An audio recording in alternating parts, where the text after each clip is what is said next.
very word secrecy is repugnant in a free and open society.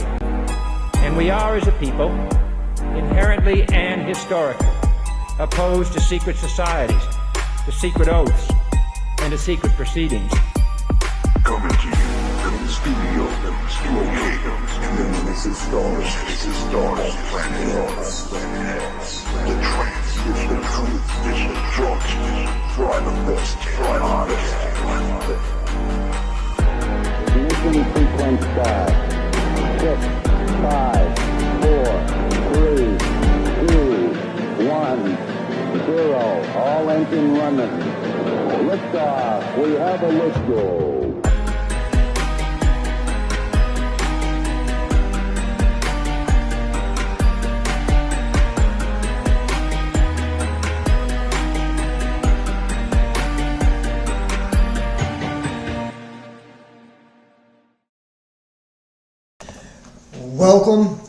Welcome everyone. I'd like to thank you for joining the Best Damn Podcast. I'm your host, John Keane. As always, big ups, big thanks to all you guys that support us and watch us. I want to ask you, please follow us, Instagram, Facebook, Best Damn Podcast, Twitter, The Real Best Damn. Tonight, I've got a special treat for you guys. I recently did a Twitter Spaces with Justin, aka Know Thyself, and Derek Bros. You guys are familiar with him as well, formerly known as the Global Witness. Now I believe it's the Willing Witness. What we actually did was we had this big discussion. It was an open mic, and we discussed aliens or demons. I mean, now at the later end of the show, it gets a little bit into spirituality and religion.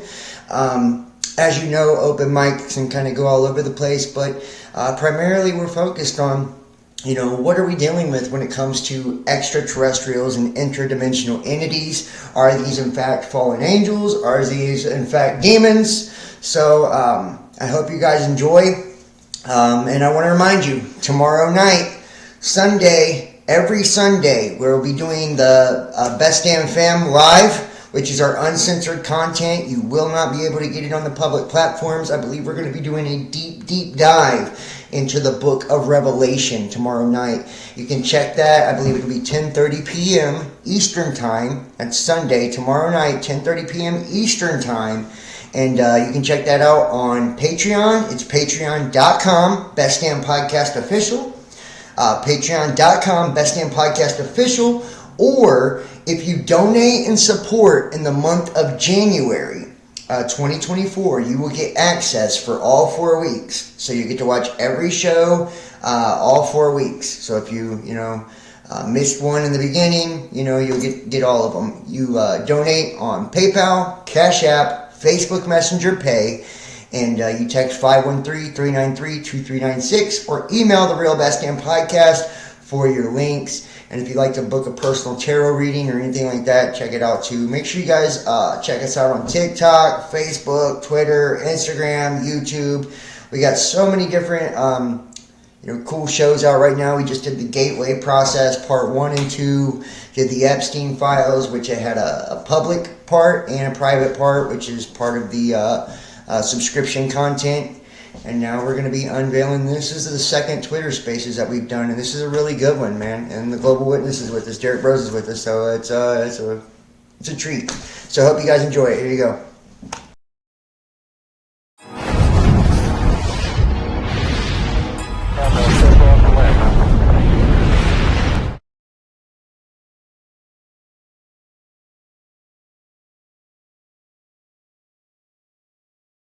I won't lie, I haven't done a lot of these, so I'm just now really getting my feet wet with the Spaces thing. I just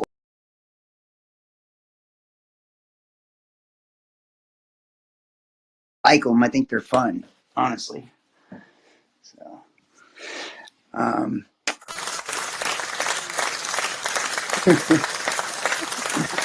thanks for that.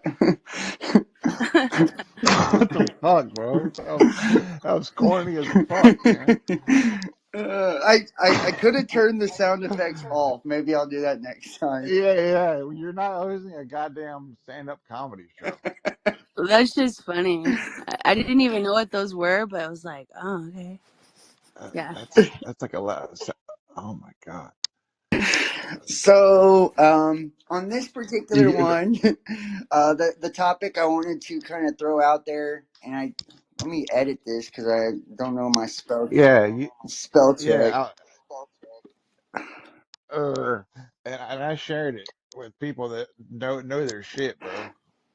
Well, I don't care as long as they come check it out. That's all good. No, I meant people that look at my profile or yeah. Anyway, never mind. Nice to see you, SBX. If any, and like I said, anybody who comes in here, I should change the settings to give everybody. We're gonna just get everybody. Well, fuck, maybe try to give everybody. Maybe Well, anybody wants to speak, they're more than welcome to give them speaking permissions. If you can't do it, then raise your hand and somebody will get to you there. So, um, we'll get you taken care of. get you squared away. So since we're talking about aliens, I'm not really sure which country or what jungle it was in, but it was recent, and it was about these face peelers and about what they did to that. Have you heard anything about that? I have No, not heard anything about. Okay, yeah, I feel like I Oh, hold on. did. Let me put a link in. Yeah. but that doesn't sound like a fun thing to be It was it to like Oh, do. it's Was it in crazy. South America somewhere or something like Yeah. that? Okay, I feel like Yeah. I just kind of like brushed past the story. If you want to, talk a little bit more about it, I'd love to hear it. Well, I'm gonna pull up a link about the guy that was actually, and I'll put it in the chat. Basically, it was in this village and in South America, and a journalist was staying there, and this young girl, she survived it, and what all the village people described these things as were like tall, kind of like draconian type looking, and they peel your face off, and that's all they want to do is take your face off. And I watched, like, I dug into it a little bit, so I'll just post the videos in the comments if that's cool. Yeah. Absolutely, absolutely. More than welcome to post anything you want. Yeah, I feel like I did hear something about that. I don't know any of the details or anything, but I feel like I did. And I mean, like, this kind of just goes to show. So, just for recording purposes, and as people come in, hopefully we can get some more people out there. Make sure to like and retweet and all that good stuff. Share the links. DM it to your homies. This is Aliens or Demons, and it is an open mic, so everybody is more than welcome to chime in and drop some knowledge if they feel compelled to. And it is our ETs and the gods one and the same. So it's like we see so many fucking accounts, y'all, of aliens and abductions and I've actually I mean I'll share it if people are interested, but I mean I've even had some experiences myself with that, and a lot of the experiences people have is like bad.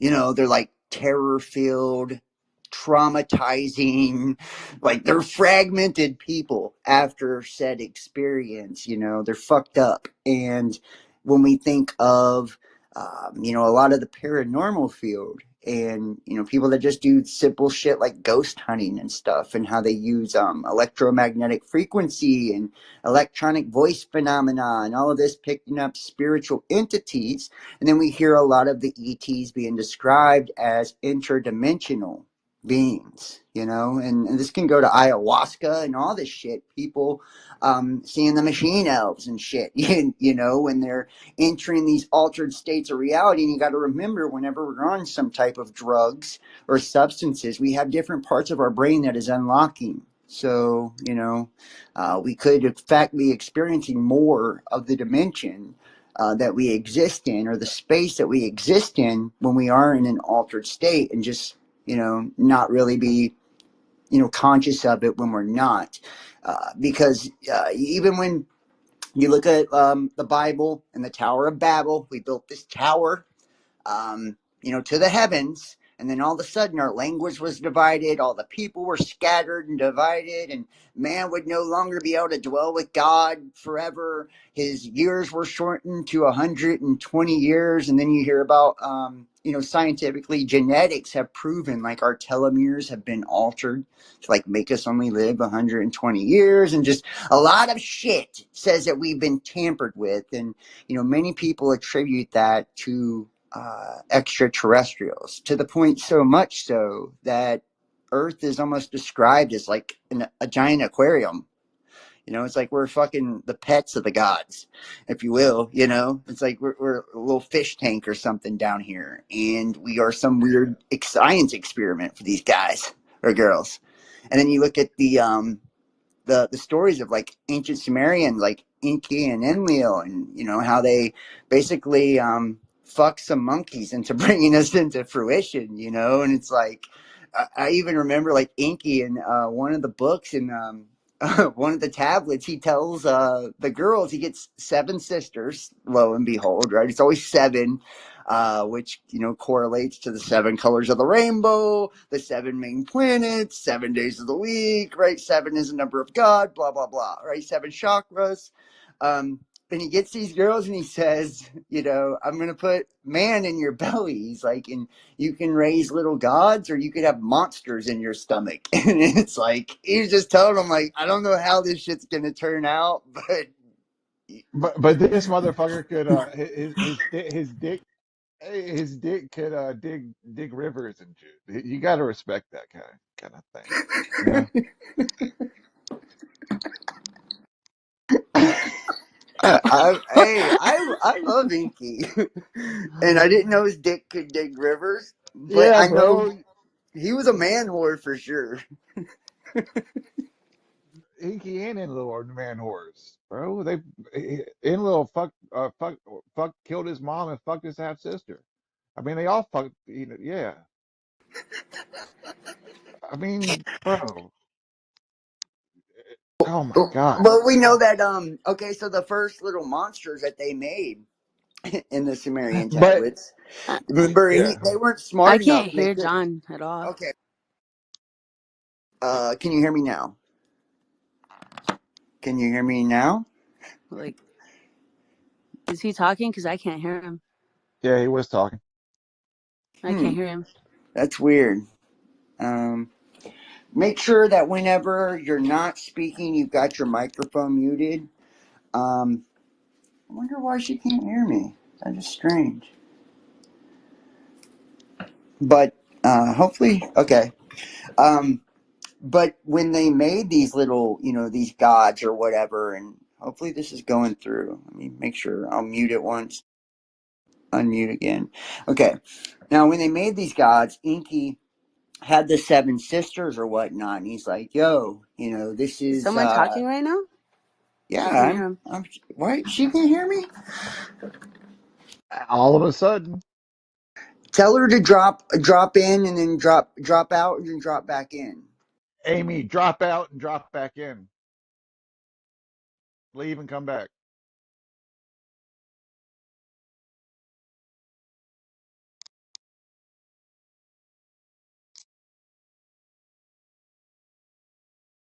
All right. Yeah, that's really weird, dude. Yeah, bro. Yeah, Maybe it sure. was you. Maybe it was your trap phone. Well, I got both my phones on. I'm on my iPhone now, but I got my other Android sitting over here just in case because sometimes, spaces is weird. I don't know. It's like sometimes it's, the last space we did just was fucking terrible. I see 100 come up, so I'm guessing she can hear me. So like what I was getting to was Inky, right? The 7 sisters. Yes, awesome, thumbs up, sweet. Um, they first did this like science experiment. And none of the men could talk. So then Inky actually went and found 2, and I believe the terminology he used in that book, in that tablet, was he found like 2 young, fair-breasted women or some shit like that. I mean, basically, it was like he found It, 2 hot young. but I mean, it was Zachariah Sitchin, so that's taking a grain of salt. But anyway, I mean, yes, but still, I mean, He it, wasn't. He wasn't an agent of the Rothschilds, not at all. But yeah, he absolutely was funded by them. I'm just saying that there's still some legitimacy to it, in my opinion. Like, there's way more than just, his wording of the tablets that supports, like if you look like Akkadians, Sumerians, and Mesopotamia and all of this, like, there's some legitimacy to it, is all I'm saying. And then Inky goes and fucks these two young chicks, and that's where he got, what is it, TT and Adamu or whatever, like, so that's kind of where we come about, you know. Uh, yeah, and well, so it's like, what are we, and we have so many things like Ouija boards and shit like that that allows us to communicate with entities that are not physically present, that are existing in the same space, but it's in another dimensional reality. You know, Are extraterrestrials and demonic entities one and the same? Or are fallen angels and aliens one and the same? Or are the little g gods, the sons of God, and aliens one and the same? Like, um, if anybody wants to kind of like kick it off, I would love to hear, anyone's opinion on, what your thoughts or beliefs are as far as that goes. Like, and are we seeing UFOs? These UFOs, these unidentified aerial phenomena or unidentified flying objects or whatever. Sometimes they're just glowing fucking orbs or spheres in the sky. You know. well, okay. Well, Go ahead. I saw a video today of a girl who was probably maybe 4 years old who knew all about fucking abductions and how they were fake to serve as fear, and how they were. She even knew about the fucking shadow government, like however young she was, and but because her mom was recording it or whatever, and and she was saying it's all staged to put fear into people's hearts, and that it's not real. But Like, what do you mean, like all stage? How, Justin? Like, so abductions. okay, okay, well, okay, well, I don't know. Um, I had an abduction experience, but I will be honest with you. I had a demonic attachment at the time, and this is before I started podcasting and all of that years ago. I actually got into I was like trying to get clean off of drugs and shit like that. This is years ago, man. And I started going to church, and I was like doing maintenance and shit and working for this pastor at a church. And I had this best friend, man. He was about 10 years older than me, just kind of like really a good mentor and shit, kind of, teaching me how to be a man and grow up and stuff. Well, my friend passes away. We lived in apartments, and he lived in the very apartment right next door to me. And I did maintenance at the building and at the church and shit like that. So I remember like one of the nights right before he passed away and died, we had this conversation, and we were talking about death. Actually, it's really weird how that shit works out. Somebody dies, and 2 days before that, you're talking to him about what would happen if you die. And we're like sitting there drinking and shit and smoking, and he's like, if I die first, I'll come back as a ghost and I'll tell you, if there's life after death. He's like, and you got to promise, you'll do the same for me. And I'm like, right. So like we have this little pact or agreement, and shit you not, 2 days later, my fucking homie dies in his sleep from sleep apnea. Um, so after a couple of days after his death, and I knew he died the next day. Like, I felt it when I woke up. I just thought to myself, like, Kevin's dead. I knew it. And then I seen the coroner outside. I'm like, damn, it was just wild. Um, so, the first weekend after that, my baby's mother, who I was with back then, used to take my boys, I only had two of them then, to get their hair cut and shit. So I'd be at Lone, like on the weekend. Saturday night, I'd be all alone by myself. And it's like I took advantage of it one night. waited till like fucking midnight, turned off all the lights, and I loved watching shit like Ghost Adventures and stuff. Like I love that shit.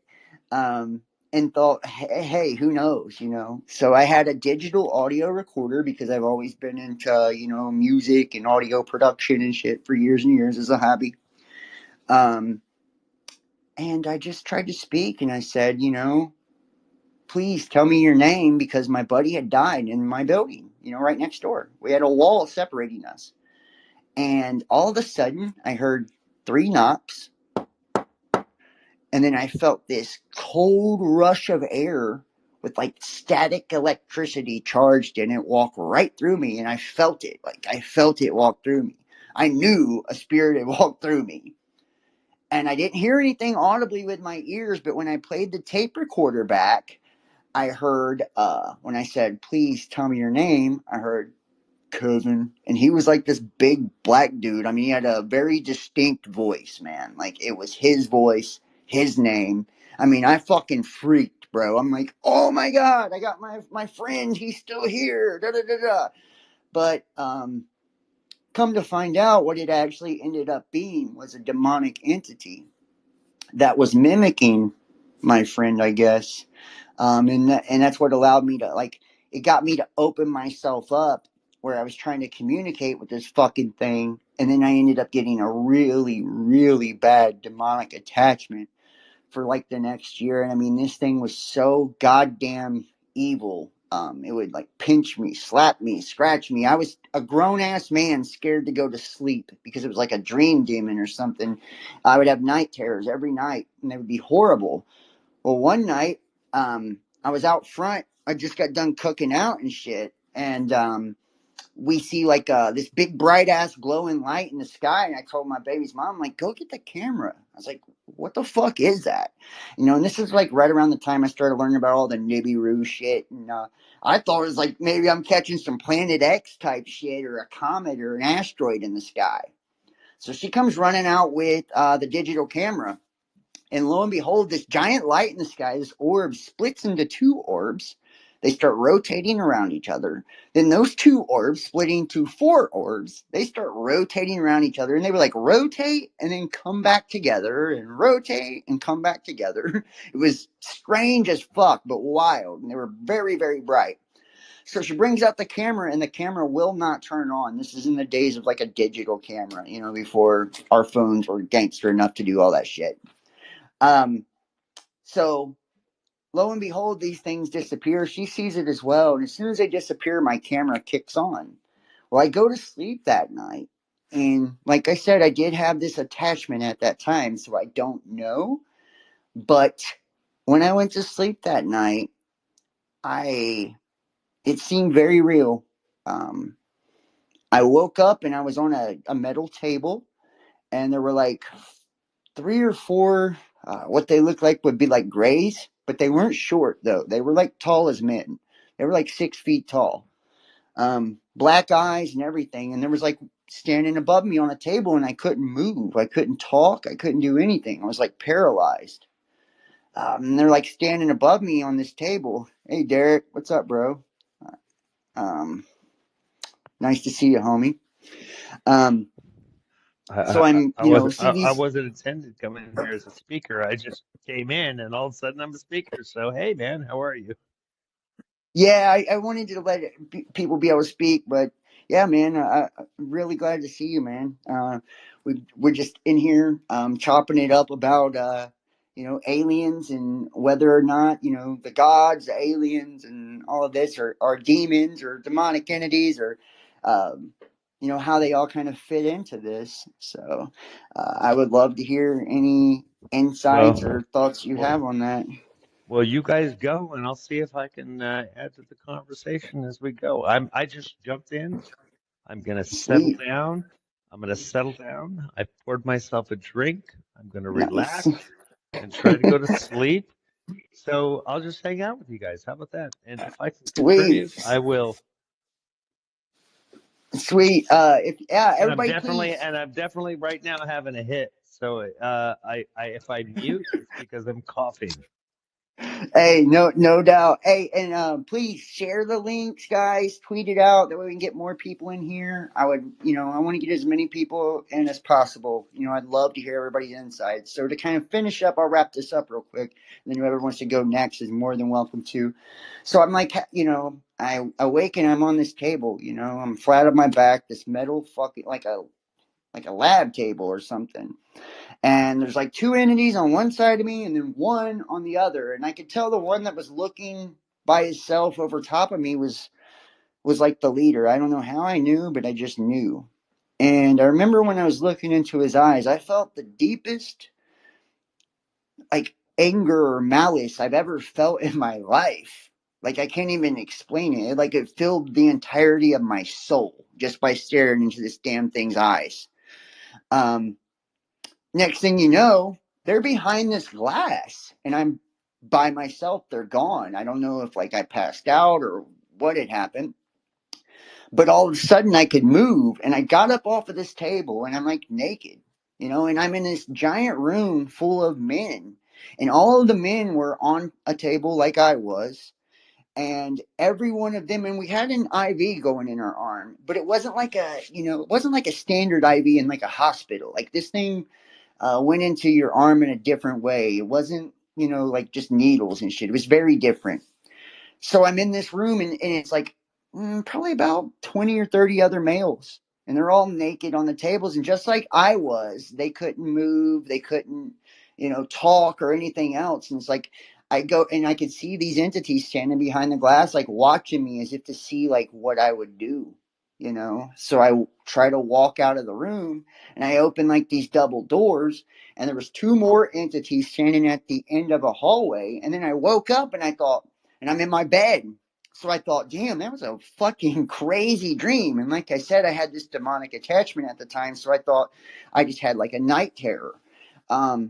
But out of the corner of my fucking eye, and this is what makes me wonder, out of the corner of my eye, I watched, it looked like a 3 or 4 foot tall, and it wasn't gray, but it was like a brownish color, but it looked like a gray, but like a brownish color. And like it was wearing a biohazard suit or something. And the biohazard suit had like a blue light or something inside the helmet, like illuminating it. It was weird as fuck. And I'm like watching this thing like walk through my hallway. And when I hopped up out of bed to like run in there and see like the dude just dropped me off in bed or something. And when I run out in the hallway, there's nothing there, and so I mean, was that an abduction? I mean, it's very strange. My baby's mom, I remember that night as well. Kind of posting on Facebook saying, "Did anybody else see, a UFO over blah blah blah, in the area?" And other people had posted online too, so it wasn't just us who seen it, you know. So, it really kind of makes me wonder. And then we look at like a lot of the ancient astronaut theories out there now, where so many different entities that are described as gods and demigods and whatnot. We would also they're said to come from the sky or be sky beings or to come from other planets or star systems or constellations. When you look at the pyramids and different buildings and structures, ancient structures, especially all across the United States and the globe, what do you see? Most of them not only correlate to the energetic grids across the earth, right? Wherever we have these ley lines and these lines of electromagnetic power or energy, which can be harnessed and influenced, and a lot of these pyramids, which are also I believe some form of power plants and things like that, not just places of initiation. Um, but they also correlate or are in alignment with certain star systems, like Cygnus and all of this, Orion, just to name a couple, So it's like, are we being, and it's like, it's really kind of makes you kind of pose a question, have we been invaded by something, or are we in the process of some sort of invasion? When you look at AI, and how AI and D wave or delta wave, and how delta is the brain wave for sleep, right, and the unconscious, and how D wave has a heartbeat, it's sentient, and it's actually existing in a quantum, reality. Everything's quantum, so that means there's multiple layers of reality and dimensional aspects that are simultaneously existing in our space, our current space right now, but we just have a limited capability or capacity to be able to see, hear, or view any of it, right? That we see 0.00001% of the electromagnetic light spectrum. Go ahead, Justin. Do you have something to add, bro? Yeah, I was just gonna say, what if the invasion happened a long time ago and we are all the aliens? If they say aliens are in the sky, aliens are actually here on the earth.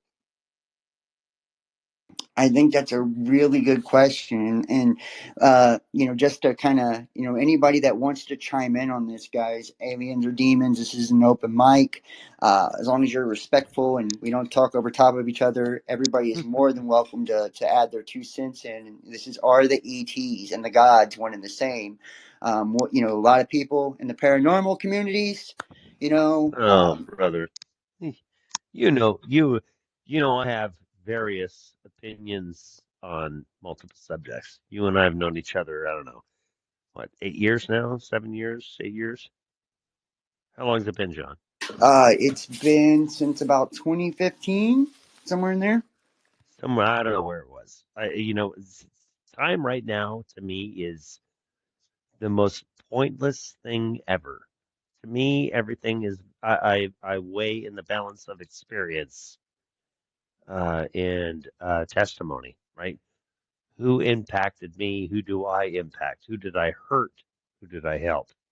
So I'm kind of evaluating the balances. And when we start talking about this stuff, okay, and I have, you know, long, deep study in all of these subjects. Okay, but right now we're in a different place. It is important for us to know who and what. But let me just pose this question to you, brother. That the simulation that we already live in, okay, is simply being hacked right now. Do you hear me? I It's being do, hacked. I do, and You I would understand? absolutely agree. It's Yeah, be that's it's why we're it's being seeing hacked. mirrored through It's being technology. hacked. It's being hacked. It's going to look bad, but I could tell you right now, my kin, my kin, my folk are coming. By your folk, um, You Derek, mean and the Anunnaki? No, the Anunnaki are the ones that you're contending with here. Oh, okay, okay. right, Who, and who, who, I would agree. Hey, I mean it's a really good question. Anunnaki is the equivalent to fallen angels. Yes. oh, okay, Okay, okay. so understand that they're fallen. We are not fallen. They've Oh, convinced us to come here. They've utilized components and aspects of us. If you really want to get into the ancient nature of this thing, it gets deep. Okay, so Please this is, do, please do. yeah, I mean, it is, this is, we are literally a technological advancement. You understand how far back this goes. We are a product of our ancestors. That's why you have ancestry, right? What is ancestry? Because they've created it. It's a creation. I'm a programmer. I'm a developer. So to me, once I got into the depths of code, and not just code, but the kernel of computers, the kernel, I could see quite clearly how we are code. And that is why somebody like Elon Musk can say unequivocally that, of course, we are a simulation. So what is happening when they're trying to break out of the quote solar system, right? They're trying to break out of that because it's a closed system. It's closed. Trust me, you're not getting out. The only way you get out is spiritually. But physically, you're not getting out of this shithole. Just to let everybody know, you're not leaving. Okay, it's a prison. Once you understand the walls and you see them, whew, you'll never unsee them. They're everywhere. Technologically, spiritually, emotionally, they're building them all the time, and they reinforce those walls on a daily basis. So this is You the know, ancient. go ahead, bro.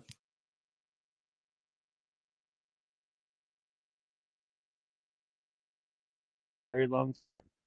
We're just experiencing new AI, and this is exactly what the building of the Tower of Babel is. They're trying to kill God.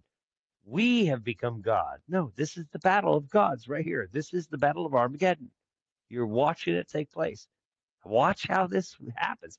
And because they're struggling so hard, brother, for power, because they're losing power to AI and they're losing power to the people. So there is a war coming and they know it. And they are fighting like hell to hang on to power. And they will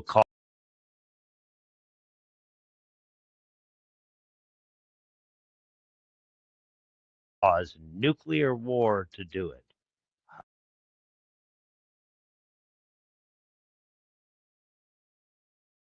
Hide and watch. Um,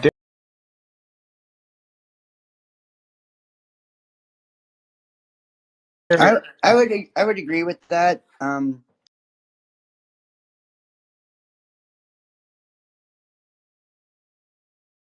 To an extent, um, we do see, and I think to me, just over the years of my own personal studies, that astrology, numerology, sacred geometry, things of that nature, kind of show us that each and every one of us are individually comprised of our own unique algorithm.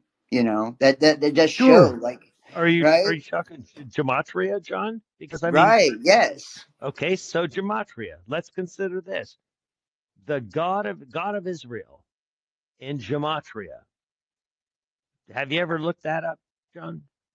I believe it's 666. Yeah, God of Israel, 666, and that's in the Hebrew gematria. If you look at the symbol, the simple and the generic gematria, it's 322 and The Skull and 101, Bones. which Skull and 322 Bones. skull Room and bones 101, literally, and 322. 101. It's all Masonic crap. You're like, gosh, damn it, I can't believe I was this fucking fooled, right? This has been in front of our face. They told you the truth and they told you the lie at the same time. How long have I been saying that shit, John?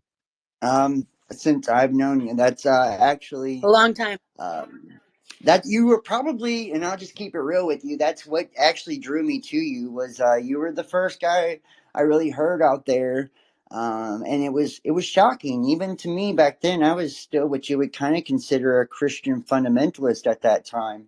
Um, and when you were saying like, yo, you're the god of this world is Satan and you're all worshiping Lucifer, and it's like that was a shocking fucking revelation. That was heavy, and it was like it was something. Dude, It was yeah, like and I it's didn't want crazy. to believe it, right?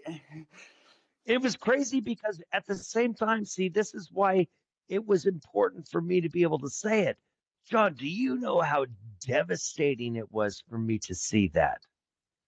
Like, do you understand what it was? How devastating for me? Because when I revealed it and said it to you, you're like, fuck you. You wanted to kill me. Like, everybody wanted to, right? They Yes, wanted to yes. fucking kill me. I almost And I was hated like, oh you my God, for people, ruining seriously, the why? illusion. It's just like, it's like, no, nobody wants it. It's like, no, please don't throw salt in my eyes. And that's what I've dealt with, right? And it's crazy the backlash I've received, man, unbelievable. But guess what? Does it make it untrue? No, Nope. no. Not at It's all. all true. So guess what? It wasn't my salt in your eyes. It was just me revealing something. Right. And I feel like it is really hard. And each and every one of us in this chat, I'm sure, can relate in some way, shape, form, or facet as we've taken these truths to our families and our friends and our loved ones and our partners. And we've been looked at and called crazy because the same thing, it's like, I feel like people like myself, you know, even though it was a hard pill to swallow, like that's meeting Derek and that kind of creating that, it forced this awakening. And Derek will remember, he knew me back when I was with my baby's mother and all that. This has been forever ago. She used to answer the phone lines and shit for us. It caused, my family fell apart. I mean, my whole reality shattered because it was like everything I built my world on was an illusion. It was false. It wasn't true. And the targeting I experienced as I started to speak out about these things was so fucking intense. So intense, you know. No, people don't even comprehend how deep it goes. Okay. They're like, "Oh, you're crazy." Because they'll point their finger at you and say, "Oh, you're delusional." Oh, they've got mental problems. They've been brought in for mental problems before. It's like, no, no, I'm sorry. And here's the whole thing. As a technology guy like I am, John, it's kind of you don't get to avoid me tracking your ass. Oh, all right. So that's the problem that they had with me. So I became a bigger weapon. Not just that, I have ways of countermeasures, right, electronically. So I'm just gonna that's the limits of what I'll say there. But I Right. don't fight. I don't. My war is fought silently, brother. And these motherfuckers know who I am. I know, brother, and I feel like each and every one of us, in our lives too, we are bringing this, and I feel like that's one way of looking at it. It is a war. There is not only the truth that is being occulted and hidden from the masses, globally, and a blatant attempt to pull the wool over all of our eyes in this mass fucking indoctrination to blind us against our own power, our own value, our own sense of self, our own sense of unity, with the divisiveness of the system, and then lo and It's all by behold, design. right, It's right. So then scary. we look at AI, and I'm going to bring this up too. Yahweh, right? The YH, what like if you take that, and I think it's Aramaic. I want to say Well, it the translates to.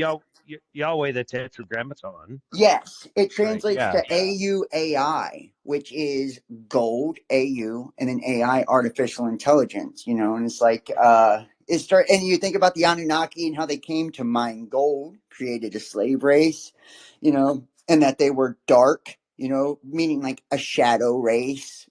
We are creating the image of the Elohim, which means image means a phantom, projection, illusion. It means we're a shadow of something in the spirit, right? We when it says don't But worship false idols, an idol is your at the body. beginning, do you know how they knew you were gods? Please explain. You were white and you had blue eyes. Yeah, that would be Aryan, and to me, and I know that is a belief too, and that's where the serpent people come from. Oh, Like trust the me, Caucasus that shit Mountains. goes deep. It goes that is as deep as it That's the gets. Caucasus Mountains, Yeah, Caucasians, yeah. right? Yeah. Caucasians, Khazarians, it's where we go. That's why I'm a Jew, man. But I'm the one that goes after them and calls them out on their bullshit, right? Yes, I got blue eyes. Yes, I'm white. Like I'm a Sicilian Jew. Like literally, I'm a Khazarian Jew, and I literally have Semitic blood in me. So that's why I I always thought that say you I'm both. Ashkenazi. I'm Ashkenazi and I'm actually Semitically Jew. Well, and people not familiar with Ashkenazi, when you hear the word Nazi, that's where that derives from, guys, is Ashkenazi. Hitler was actually Ashkenazi Jew. His mother was. And I believe in order Yeah, for you to remember be, the word Holocaust? Just everybody, Burnt let offering. yeah, let that shit sink in. The word right, Holocaust means burnt offering. Okay, so why would the Jews call it a burnt offering? right. And they had those Because gas chambers. They were literally well, incinerating they those would. people. Is it Go Jews ahead, Derek. killing? I was going to say Jews killing Jews. Look, this is the whole point. If you're receiving the benefit of the offering, which was the country of Israel, I got you. here they were receiving their country through the Rothschilds because of the offering. To create So the political state. they had to sacrifice him because the God of this world, that's what he, does. He'll give you that Holy, power. holy shit, Derek. Yeah, they sacrificed them so they could have a country. Capiche? That makes total sense to me when you think about spiritual principles. Now, what about There is Hitler the God and of this world, brother. Here's the one thing, man. I need to make this abundantly clear, and I've been preaching this stuff for, I don't know, more than a decade now. I've been persecuted, killed, shot, done, hunted. I'm living in Mexico because of it. Like, I mean, I know how this shit works. The God of this world is far more powerful than people know. This is AI. Somebody does control it. It already is ancient AI. Okay, so Elon Musk's not stupid. We are in a simulation and we're battling that. This is the Tower of Babel, and we'll see whether this one succeeds. But believe me, this is not different than the series of the movie Matrix. It is. They're telling you. They have to. They have to tell you the truth because they lie to you too. But they have to tell you the truth. So oh, pay attention no, to where no, we're going. when you say ancient AI though, and I want people to understand this, like, and we're talking about, what we're seeing through technology and all this. I know, machine learning, guys, it literally mimics humans. That's how it learns. That's how the algorithms are geared. And if you look at the definition of archon or jinns and everything, like, they didn't have the power to create. All they were able to do was mirror or mimic, humans. And that's what, I was telling that story in the beginning about the demon mimicking my friend, right? And then they can bend and twist and create illusions, spin illusions out of what is already created by mimicry, right? It's a trickster type of energy. And if you look at any stories of Hermes, Thoth, all these wisdom or knowledge bringers, they also coincide with trickster energies as well. um, so when we're looking at AI and how it's machine learning and how ultimately it's in a quantum realm, right? It's sentient, it's aware, there's neural networks, a worldwide web, just like our consciousness, the ethernet, right? You see the comparisons to creation already. But the original system, so we have a reflection of the original system that's being mirrored through technology, this ancient technology. So what is powering the original system, the divine spark? Where does that come from? And how does that fit into the picture? I think is a really good question to ask ourselves. It's like something's powering this, and like the movie The Matrix, human beings are used as a battery. And Justin, Derek, anybody who wants to raise their hands and jump in this, I would love to hear your thoughts on all of this. I was just Well, gonna say. Yeah, Go ahead, no, Derek. no, no, no. They said no, no, no. I wanted to hear from no, they self. I was gonna say let you go because I want to hear from you. I was just gonna say, if you remember the movie Prometheus, where the two brothers meet and they say, "We cannot create. You know this, brother." There's and that to me that was them telling the Inky and Enlil story for those who can see it. But go I absolutely agree with that, Yeah, Justin. Yeah, that was yeah. Inky and Enlil, and there was a sequel to that where what was the sequel to Prometheus? They actually did a sequel, and it was like more. They fought in the second one. It's like, but they were like robot brothers, weren't they?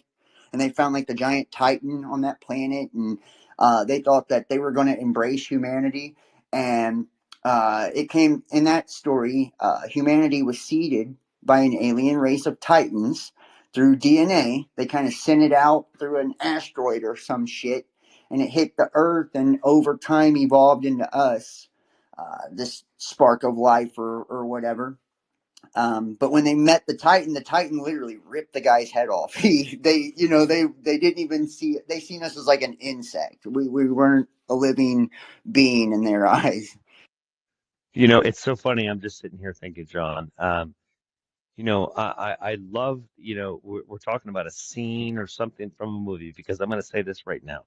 If you want to know my personal opinion when I'm talking about ancient AI, okay, it's no different than what you saw in the movie The Matrix, right? So right now you have parasites in your body.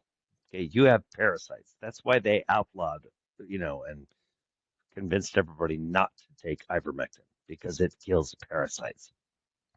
On average, I mean, you have brain parasites. You don't even realize it, right? But you do have parasites. They're these little swirly parasites in your brain. It's kind of these little worms. This is where your worm does not die in scripture. You have parasites. These parasites are just like the Matrix, brother. I did that whole video on YouTube. I don't know whether you've seen it. It was like I did it a couple months ago, 2 or 3 months ago, when I was further south here in Mexico. Because I was trying to describe how deep this goes. But you remember in the Matrix when he had the little electronic device and then it turned organic and crawled inside his body. So Yes, it I went from do. being and okay. then Neo had to Yeah. dig it out. Yes. So that transition from being technological to biological has already happened. We're already doing it right now. They got shit inside of you that is biological technology. Like it's technology. I don't know how any other way to say it. It's not like this is secret stuff. So we are in that space. My point is this: we are already there. What demons are, brother, those worms in your brain, they also have a consciousness. So think about how scary this is that they live through you. They talk to you. You hear them in your voice. They're demons. You need to die to all of them. You need to find you amongst the trash of all of their nastiness because we're all filled with them. Okay, you need to kill them. That's why Jesus cast out demons. Okay, he was telling people, you're a liar because you're not the person that you're speaking from. I can tell he could see it because they were detached from the human that he was looking at. He could hear their selfishness. And if you think about too the story of the fallen, um, and anybody who is familiar with the Goetia and Lemegeton and Goetic practices, such as witchcraft, the Keys of Solomon, and the 72 demons and all of that, it is said that what they are actually doing is tapping into the unconscious or the subconscious part of humanity, the part that the fallen aspect of us that pre-flood, um, we would maybe consider them, giants or Nephilim or whatever. But these were aspects of ourself that were a part of us pre-flood, before the fall, and these are obviously malevolent entities, and there's just, these are distorted aspects of ourself. Whether you believe that or not is up to you, on how you perceive them. I'm not here to tell you what to believe. But when you use like an obsidian mirror or things like that, and you call forth these 72 jinn or genie, that's what you're essentially doing, is calling up fragments of the subconscious that are no longer active within humanity, because these are pre-diluvian aspects of us that were once active parts of our genetic makeup, our DNA, and our conscious makeup. And that's why there's so much, you hear about trauma and wounds and psychic trauma and soul contracts and all of this in people, and how they have trauma from past lives, and how we have junk DNA as well. And I feel like the Tower of Babel could have also been our DNA, if you think about it, because it's even been shown that our telomeres were somebody engineered them to shorten our lifespan to 120 years. And you think about the Tower of Babel, the separation of the language and races and all of this, and then saying man should not dwell with God forever, shortening our life to 120 years. And then you're looking at, this aspect of ourself that is now dormant, that has to be invoked or evoked, through these rites and rituals. It kind of goes to show that not only are we connected to the entities, or we were connected to these entities in some way, it's like we have been hindered. It's like we've had a governor put on our brains to where we only use 10% of our brains. We have a governor put on our spiritually, to where we don't have access to all of our collective unconscious. And we have bought into the illusion of division, so much so to where we all think that this meat suit or this mask that we're wearing is our true identity, when in fact it is only the algorithm or component that makes up the mask that we wear within the system, right? Within the game, within the Meat suit. matrix. Meat Right. suit. Where'd I hear that before? Yeah, I borrowed that one from you, bro. Man, I've been talking about this meat suit for a long time. I'm like, man, can't we shed this shit? Can shed this meat suit and get the hell out of this place? Because it's the meat suit is the only thing that brings pain. Right. Well, and the meat suit is our, in essence, uh, if and this is your fingerprints, guys, and I'm going to show you, like, not only is your DNA individual and unique, but you have unique fingerprints all across your body, and your auric field, your aura, is also an electromagnetic signature that is unique spiritual fingerprint. And when you look at your fingerprints in itself, they are spiraled due to electromagnetic frequency. The top of your head, same way. So your meat suit, in essence, the reason I can't put my soul in another person's body is because my genetic code or components, they match what my spiritual essence is to my unique spiritual essence. So it's like, that's why demons and shit can't just steal our bodies. We have to invite them into us, and they can only attach or possess. They can never take us out of there. This is always going to be, this is our unique vehicle. John, can I give a demonstration? I'm going to prepare. I Sure. tell you, everybody, right now, just prepare your ears, okay? Believe me, this is real. Every single one of us have this. I'm just making something audible, all right?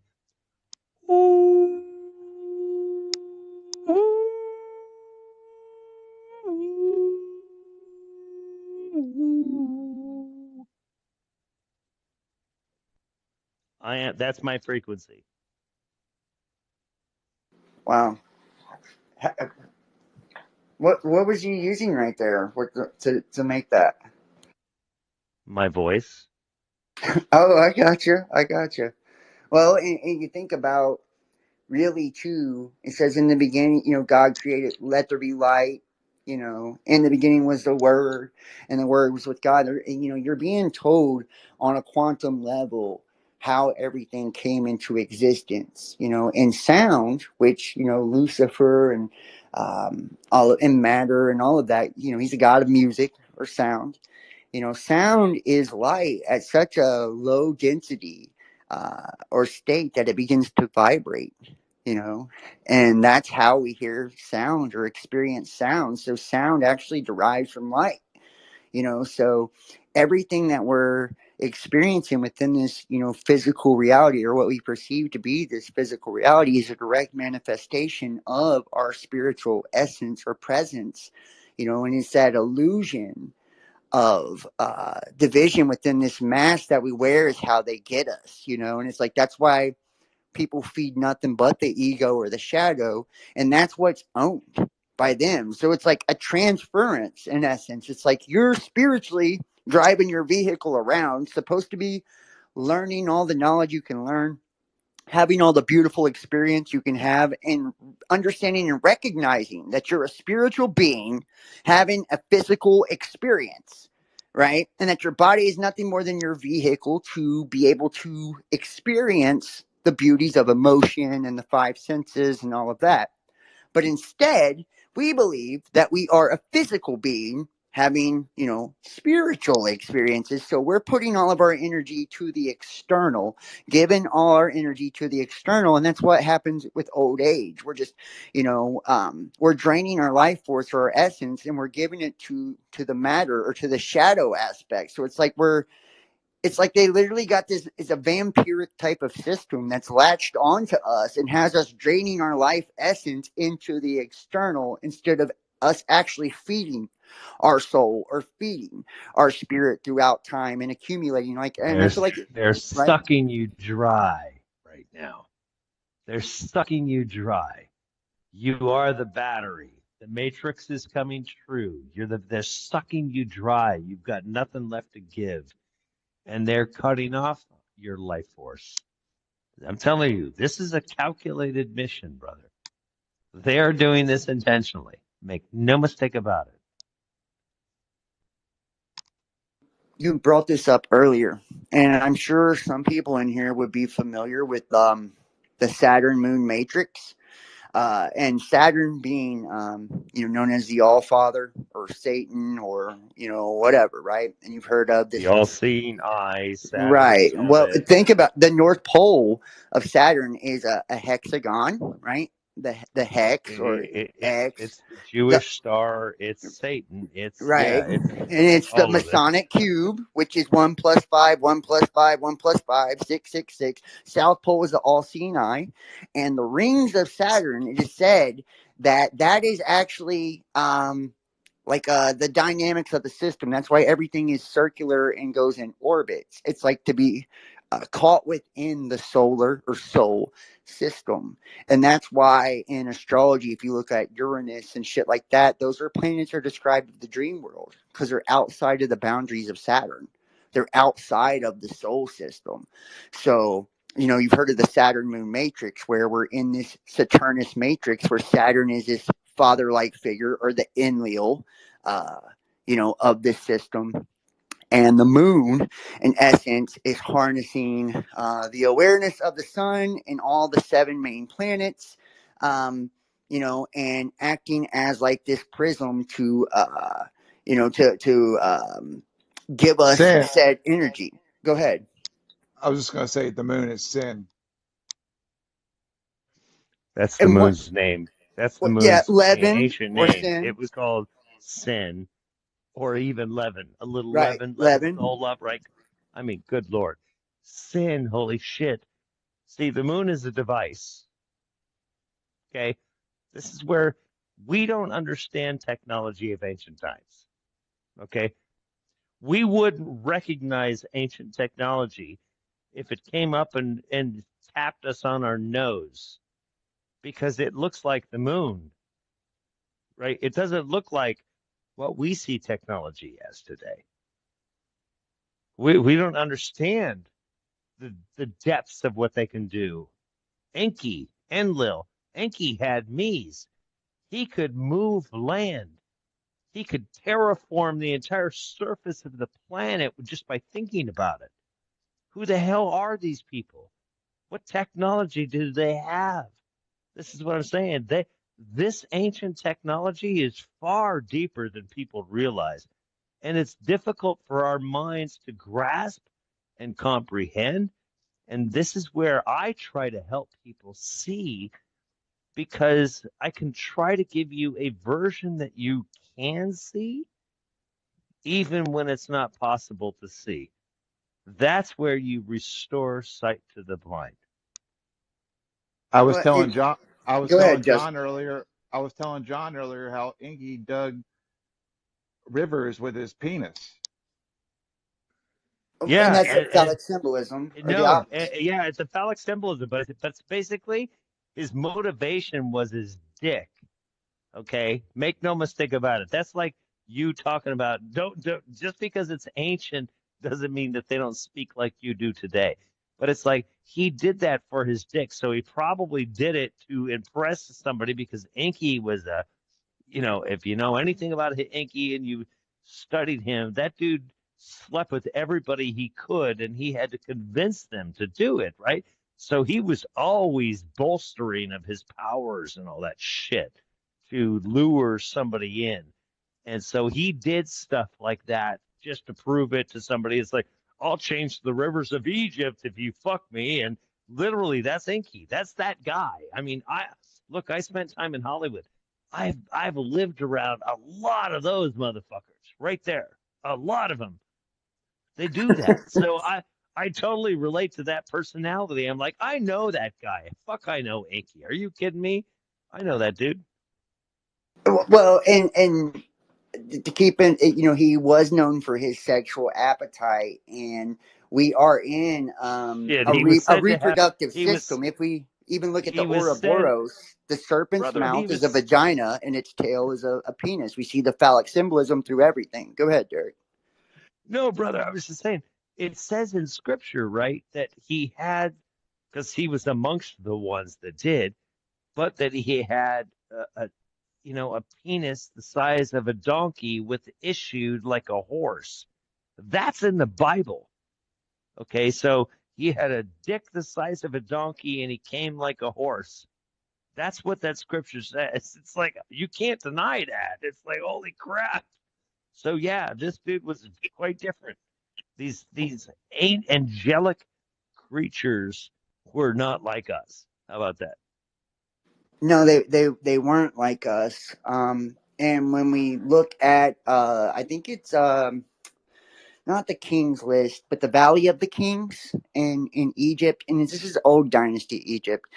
They have these statues, and I should get the images and try to post on here. Maybe I'll do that next time somebody jumps in. And keep in mind, anybody that wants to jump in, raise your hand. We'll bring you on in. I'd love to hear your thoughts on this. Aliens or demons? Open mic. Are the ETs and gods one and the same? This is being recorded, and I will be posting this on all the platforms. But in the Valley of the Kings, they have statues that are different sizes. Some of them are 36 feet tall. Some of them are like 15 feet tall, and they have them in rows. And then you hear of the tales of Metatron and how the perfected human being 55 feet tall. And there are many schools of thought that actually go to, and the Nephilim being described as giants as well, right? Keep in mind. So it's kind of going to describe and all the giant tales with Native Americans and so on and so forth. So to make a long story short, it's saying that in essence, the higher dimensional being, the bigger they were. Like, so the bigger auric field they had. Their aura was way bigger because they were a much bigger spark or piece of consciousness, a much bigger part of the creator, if you will. So it's like, think about something, a Nephilim 12 to 15 feet tall, as compared to a man. And remember, man, ancient man was a lot smaller than man is now. Why is that? Well, could it be because our conscious awareness has risen since, and we have more of that essence within us, maybe? Why is the population of the planet so much more now than it was at one point in time? Well, is it because we're in a reproductive soul trap and we're consistently and constantly being hammered by the gods into smaller and smaller fragments or fractals of that God energy? That way it is easier for them to devour, making more and more batteries out of us for this matrix, if you will, more and more sparks. Well, Go if you ahead. look at that I'm not sure if it was Utu, the Anunnaki, and he got the humans doing the work for him, and he's standing over him like a slave master, and they're spinning as gold, so to speak. What if our souls are the gold for the Anunnaki that the Anunnaki came for? Well, first of all, you got to go a little bit back in history. Do you know anything about the Scythians? Some A people will little, pronounce it Scythian, right? But the yeah, Scythians, yeah, they were the Gnostics, weren't they? look up, no, they weren't the Gnostics. Look up Scythians and their gold, okay? They turned their gold into art. So when somebody would bring, so think of an early banker, right? He protected your gold by making it a piece of art.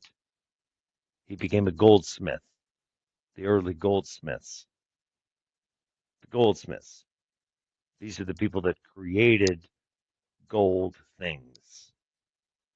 So just look it up. I'm just saying it'll intrigue you. It's a bit of a rabbit hole, but it's one that will be worthwhile. It's kind of funny how the words, it's a goldsmith, and Smith is a Jewish last name. Just saying. Yep.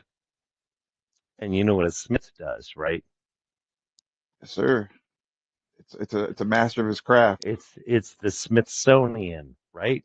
The Smithsonian is a It's a crafter. blacksmith too. They, It's a and if you think it's a about Thor, crafter of lies. It's a well, crafter. you think about Thor, and him smithing too. Like if you look at like the Norse legends and mythology, they created life essentially in man by the hammer of the gods, right? And that the divine sparks were created by that hammer. And if you look at the other schools of thought when it comes to ourselves, and why you see the pentagram and pentacles and starfish body with five, in relation to like digits or digitaria. And we live in a digital age now. We have 5 digits on our fingers, 5 digits on our toes. Those are relative to the hammers of the gods as well. Our hands are our hammers. That's how we actually smith things into creation as well. So it is a blacksmith forging, life, or forging weapons, if you will. And it's like our word, being known as a double-edged sword. So there's a lot of things relative to, the Smith as well. And like Agent Smith in the Matrix, it's like they're putting That's the the whole truth in point. It's plain all sight. over the place. It's right in front of your face, man. This Wow. is my point. They have to tell you the truth, okay? And they've got to make it really obvious. The crazy part is it's so obvious to us now, but it's not obvious to those that can't see. So those that have eyes to see will see. Those that have ears to hear will hear. It's very simple that we're living in the exact same days of Christ. And this is exactly the same time when the new church comes in, a Pauline, that is part of the Roman Empire and the Hebrews. And he integrates the bullshit and he makes a fake religion that you can go to. They're doing that right now. WEF. It's all planned, man. They're doing this. The Pauline doctrine is just alive again. People ignored Jesus. Whenever I talk about Christ and they have to fight me and they fight me with Paul, it's like it becomes pretty obvious who we're talking about. It's like what some dude supersedes Jesus named Paul. So yeah, we're not doing that. And this is a very different time in our lives. But hey, John, I need to go to sleep. It's 11 o'clock here. I'm beat. I'm bushy. Hey, thank you so I'm gonna much, jump bro, for off. joining in, man. Yeah, I just want to tell you I love you, and Jan, I love you very much. I know you were in the last spaces that I was in. I told John that I would come in here and co-host, so I came in and did that. Love you very much. Know thyself. I hear you. I'm just gonna tell you right now. I hear your mind popping. I appreciate you, brother. Yeah, I hear it popping. Hang in there. Don't worry, I'm right here. You can All contact right. me anytime. And All right. John will tell you. And John will tell you. I'm a supportive dude I respond to you. All right, copy Right. that. Yeah, Good night, and Derek. I appreciate you so much, Derek, for jumping in and dropping your wisdom. Um, Me and Derek's been cool for forever, man. So, uh, you always bringing, a lot of insight and a very unique perspective. I'm sure everybody here is probably already following Derek, but if you're not, if you will, we should all be following one another. And I think that's a rule Derek has with his spaces. It's one I'd like to adopt as well.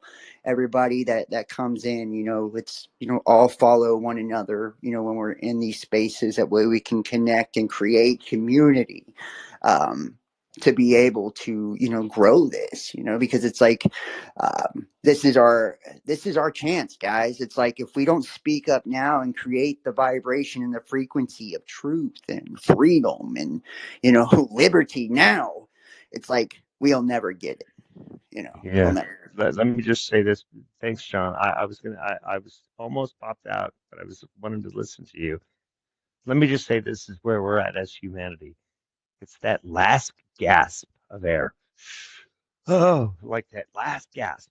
This is where we're at right now. Take that last gasp. That's where we're at. I'm telling you right now. I wish I were wrong. I wish I were wrong. I absolutely agree. I absolutely agree. And what really gets me, guys, is like, so many people. And please, guys, if you want to join in, feel free. I would love to hear any of your thoughts, out there in Twitter land. If you would like to join in and speak. And Justin, you're more than welcome to hop in anytime you want to, bro. I mean, everybody, make sure to follow Justin as well. Know Thyself. It's my homie. We've done a lot of work together as well. Um, you have so many people now, especially in the UFO ET communities, that glorify aliens as some savior, and I'm not here to knock. If you're one of those people, please don't be offended. And I hope that you are able to listen to a differing opinion without it triggering you to the point where you got to click off. Like, I would hope you're able to do that. You're to that place. But there are a lot of people now who push this message of these alien saviors, right? And when so many that claim to channel messages as well, and instead of channeling and saying, I'm channeling something from my higher self, this higher frequency, this higher dimensional energy or aspect of me. I'm channeling the I am. Instead, they say, hey, I'm channeling Pleiadians and Arcturians and Orions and, whatever, right? And we're given this message of ETs that are coming to save humanity and will never let us go to nuclear war. Why? Because they'll disarm all the bombs. And I mean, how many people have heard those things? How many people have heard, big time people too, big time influencers, people with a large following and large influence, massive influence within the social media spheres that are pushing this, as basically telling you the same thing they were telling you in the days of, when religion was prominent. It's like, sit on your hands and trust the plan. And I'm sure people have heard that somewhere as well, right? Trust the plan. Isn't that ultimately what it all seems to boil down to at the end of the day? And hopefully we can post this on the other platforms. There was a lot of talk about the Jewish stuff. So I see Ali in the house. Ali, if you would like to jump in, man, let me know. I'll invite you to speak there. Uh, and everybody check out Ali. He's got some good stuff too. El Peso Ali. Um, and it's like we're told over and over, whether it's, trust God and, take no action and turn the other cheek and this and that when it comes to, religion. Or, then it's Trump gets into office and all of a sudden it's trust the plan. They're going to expose all those pedos and there's underground bunkers and children are being saved and all these arrests that are going on and executions, which you've never seen one fucking shred of evidence to support any of that. Not one. You've been told to trust the plan for what, 6, 7 years now? With not one drop of evidence. But see, this is what you call hope porn. You know, hope porn. They do the Hope same thing. Go ahead. hopium. Hopium. Hopium. Right. It is hopium. Smoking hopium. And, this is the same thing they do with the ET shit, too. It's like the Pleiadians said that we're channeling beautiful consciousness in, and now all of a sudden we're all awakening and we're going to protect you all from, nuclear war because we'll disarm all the bombs. Why And why why why didn't the Pleiadians say anything about COVID before it hit? You know what I'm saying? Or why did the Pleiadians say anything about economic troubles to come?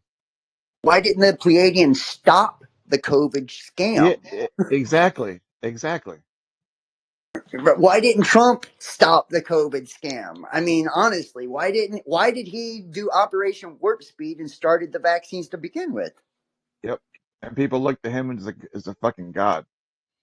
What, and especially if you look at like religion, they literally compared the guy to King Cyrus because he was minted on the gold coin, the Israel in the 70 years, and the third temple. And if you think about it, Cyrus fell in his fourth year. And in the fourth year, we had 30,000 National Guard troops occupying the nation's capital when they did the transference of power. So ultimately, when they transferred power to Biden, the United States fell that day. They shut down all the federal government. We had our own military occupying our fucking capital, and not just a couple of them, 30,000 of them. And then January 6th, in the Capitol quote unquote fucking bullshit riots, you can look at some of my, I think I've got it up on free now on BitChute and Rumble. But some of my subscription content and Patreon shit, where I've shown like that was all nonsense. They weren't even wearing real badges. It was actors and exploding blood packets and fake glass, and it's like we're still buying into all of these illusions when the shit is nothing more than a giant Hollywood production. And you hear about Project Blue Book back in the day, and the Betty and Barney Hill and all these crazy, crazy accounts of extraterrestrials. And mind you, everyone that had one of those hypnotic regression therapy back then, at least Betty and Barney Hill, they were fucking terrified. They were terrified. They had, traumatic experiences that their brains literally repressed it from the trauma. And if you look at like MK Ultra and Monarch and all these CIA operations, what is the number one way to actually mind control a person? Through trauma, right? Trauma-based mind control. It allows you to fragment a person's psyche and essentially, split those neural connections to not only contract memory, but to fragment the consciousness to where you can insert, commands through neural linguistic programming, make them more suggestive. We'll do a chat on that one day. Mind control, something I've studied extensively because we've all had it done to us. It's still being done to us, and we get it done through occulted ways, through witchcraft and frequency, and whether it's and think about COVID too. Every country in the world, the Department of Defense through DARPA, literally, is what dispensed all of those jabs. Why would the Department of Defense be doing that? Because it's a weapon. It's a weapon. And if you think about what it contained with the graphene and all of that, what is graphene's magnetic? The magnetic pole of your body is your pineal gland. That's your magnetic pole. If you were a planet, your magnetic pole would be your third eye. So magnetically, it went straight to people. That's why they had aneurysms and all that, or their heart would stop, because that's your magnetic pump. That generates an electromagnetic field with a 6-foot radius. And notice the social distancing was what? 6 feet. 6 feet. Right. Hey, So, why do you think they call it a cell phone, John? I was going to say that earlier, but like a cellular level. yeah, it fucks with your aura. The aura around your body is 6 feet also, I believe. Right. And see, and that's what I'm trying to say. It's like, but yet at the same time, we bought all this smoke and mirrors for so long, whether it's a religion or government. Keep in mind the word government. Govern, which means it's a derivative of archon or lord or control. So to lord over or control. Ment, as in mental mentality, to control your mental, your mind.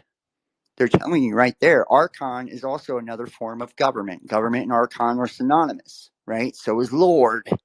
When you look into, if we look at it from a theological point of view. So it's like, however and what many people don't understand also, and we look at the governors or the rulers of this reality, those 7 main planets or 7 sons of Satan and all of that, which are also the 7 colors of the rainbow. And they break down into metals and minerals and so on and so forth. Your 7 chakras. Yes, yes, they do. And those 7 colors of the rainbow make up the rainbow. And what is the covenant with God? What was the symbol for the covenant? It was a rainbow. It was a rainbow. So it's like, who is God then? If these archons or these governors, make up the symbology or the symbolism of our agreement with him. This covenant is a deal. It's a deal with the devil. We've made a deal with the devil. Our ancestors have. Look at the Garden of Eden. One version of God is like, yo, y'all can have anything you want, but don't eat from this tree. I'm going to show you this tree just so you will eat from it, by the way. Because I know if I tell you not to, you will. Right? So there's Well, one thing you cannot have. I'm going to well, point that it out to you. I'm going to take you to it and show it to you. And then I'm going to come back, or my brother, Inky, is going to unravel as a serpent, which is, Kundalini, or, in these Kundalini experiences, and Caduceus, the serpent up the staff, and you see that in the medical field and all of that. It's just all over in your face, not to mention every EMT, firefighter, police department, all of that are part of fraternal orders. That's why they wear 6-pointed and 5-pointed stars, because it's all brotherhoods, just like the Masonic and all of that. Our country was founded on it as well, So we see the other serpent unraveling and saying, if you eat from this tree, you'll be like God, the knowledge of the good and evil, surely you will not die, right? And you didn't die immediately, no, but it did introduce us into this soul system of death, right? So on one hand, and that's what we see now, and that's why the words of Christ, you will see a lot of times he will, before he ever says something in the Bible, he will use the words truly, truly, or depending on your translation or iteration, you truly, truly, or verily, verily. So verily, verily, I say unto you, truly, truly, I say unto you. What he's saying when he does that, he's saying that this is the same, frontwards and backwards. This is the same, frontwards and backwards. I'm saying this true. It's true both ways. Have you guys ever heard of backward masking? Where you can literally reverse speech and you can hear the subconscious. If you're telling a lie frontwards, it'll tell the truth if you reverse the speech. And this has been, check out David Oates and reverse speech technology. This is a CIA tactic, or it was at one point. When they would interview people, this is, backward masking through witchcraft. This is a big thing. A lot of people know about it through music and shit like that, like Led Zeppelin and, Stairway to Heaven, Oh, Sweet Satan, and stuff like that, right? And they think it's just a joke, but it's true, and it happens in every time every one of us speaks. Our subconscious is active, and we are communicating energetically and on a frequency level through our subconscious, whether we're conscious or aware of that communication or not. Not only are we giving off through language in our subconscious, but we're giving off through pheromones and our auric field and, all of these things, And when that serpent in the garden was saying, surely you will not die, you will be like gods, that was that dualistic speech, that dualistic language. Same thing what with happened? that first You gods. there, John? Yeah, go ahead. Can you not hear me?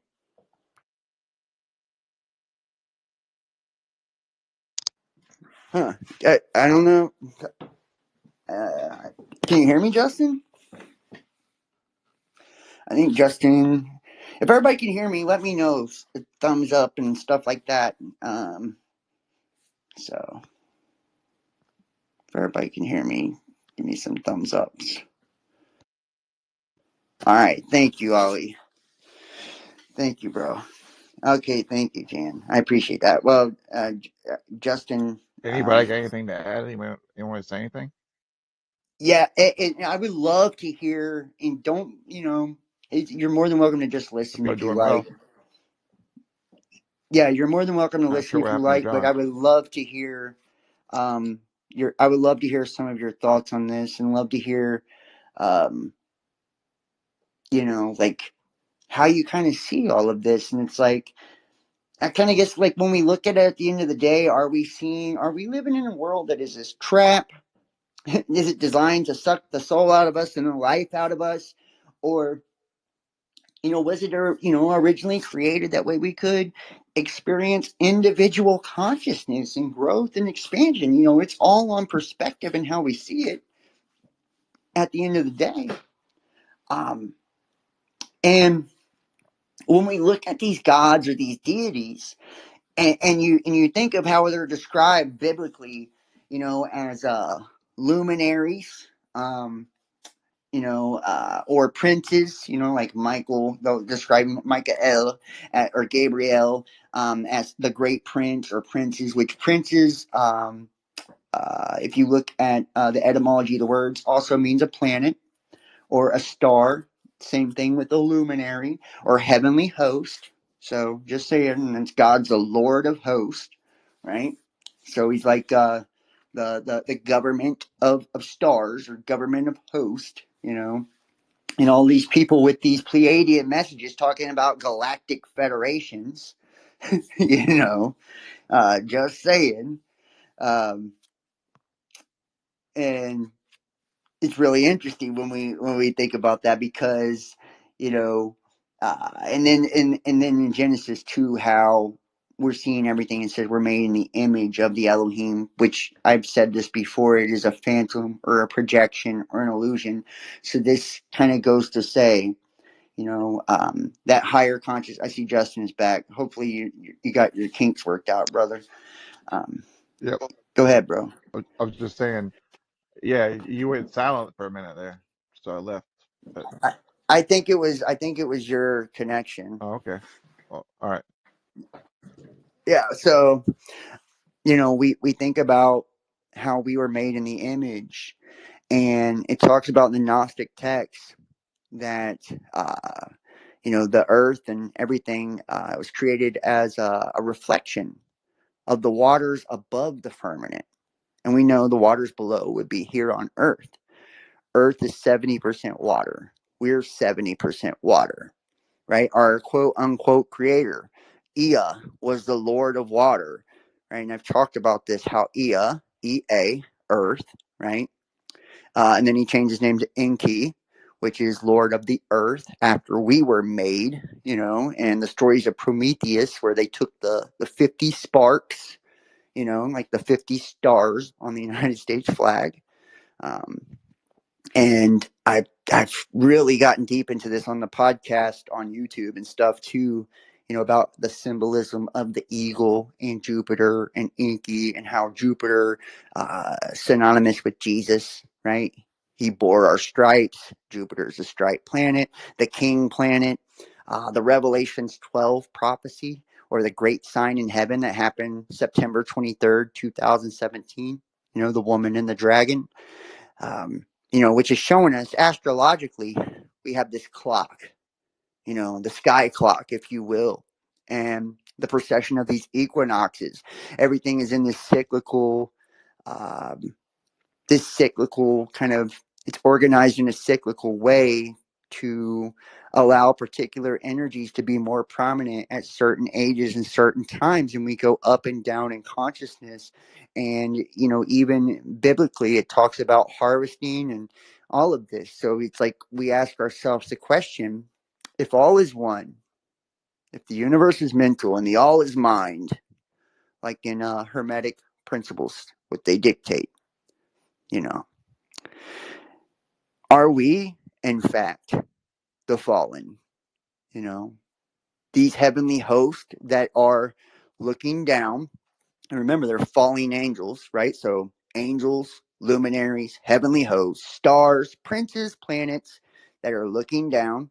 So, these lights that are beaming down, going through the prism that is the electromagnetic field or the firmament, which acts as like a lens to the collective third eye. If you look at Earth, it's kind of like a giant eyeball, but it's a collective eye, you know, for all of us collectively. And if you look at it as that, and these lights that are, you know, and it's called soul luminescence or star in a jar, you know, and we are turned into these fragments or fractals, you know, and each one of us have this infinite within us. Even if you're broken down a fragment or a fractal, right? A fragment of the infinite is still infinite. You know, so that's saying there is a higher energy projecting in the fifth dimension or the heavens. And if you look at occult practices and things like that, they talk about outer space as the outer psyche, outside of the collective consciousness. You know, it's in another aspect or another realm.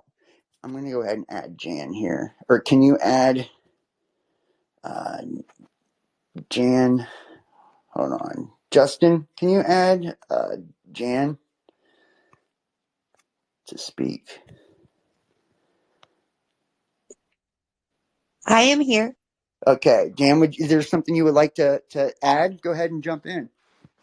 Yes, I'd like to know everyone's, when you're talking about the outer limits of the universe and things, I would like to base my observations on Earth and what we're dealing with on Earth.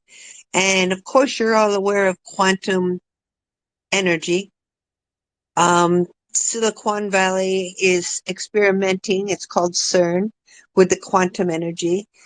And if any of you have read anything by Dean Koontz, where human actually become part of the computer, the author is working on the computer, he actually becomes part of the computer. His hands go right into it.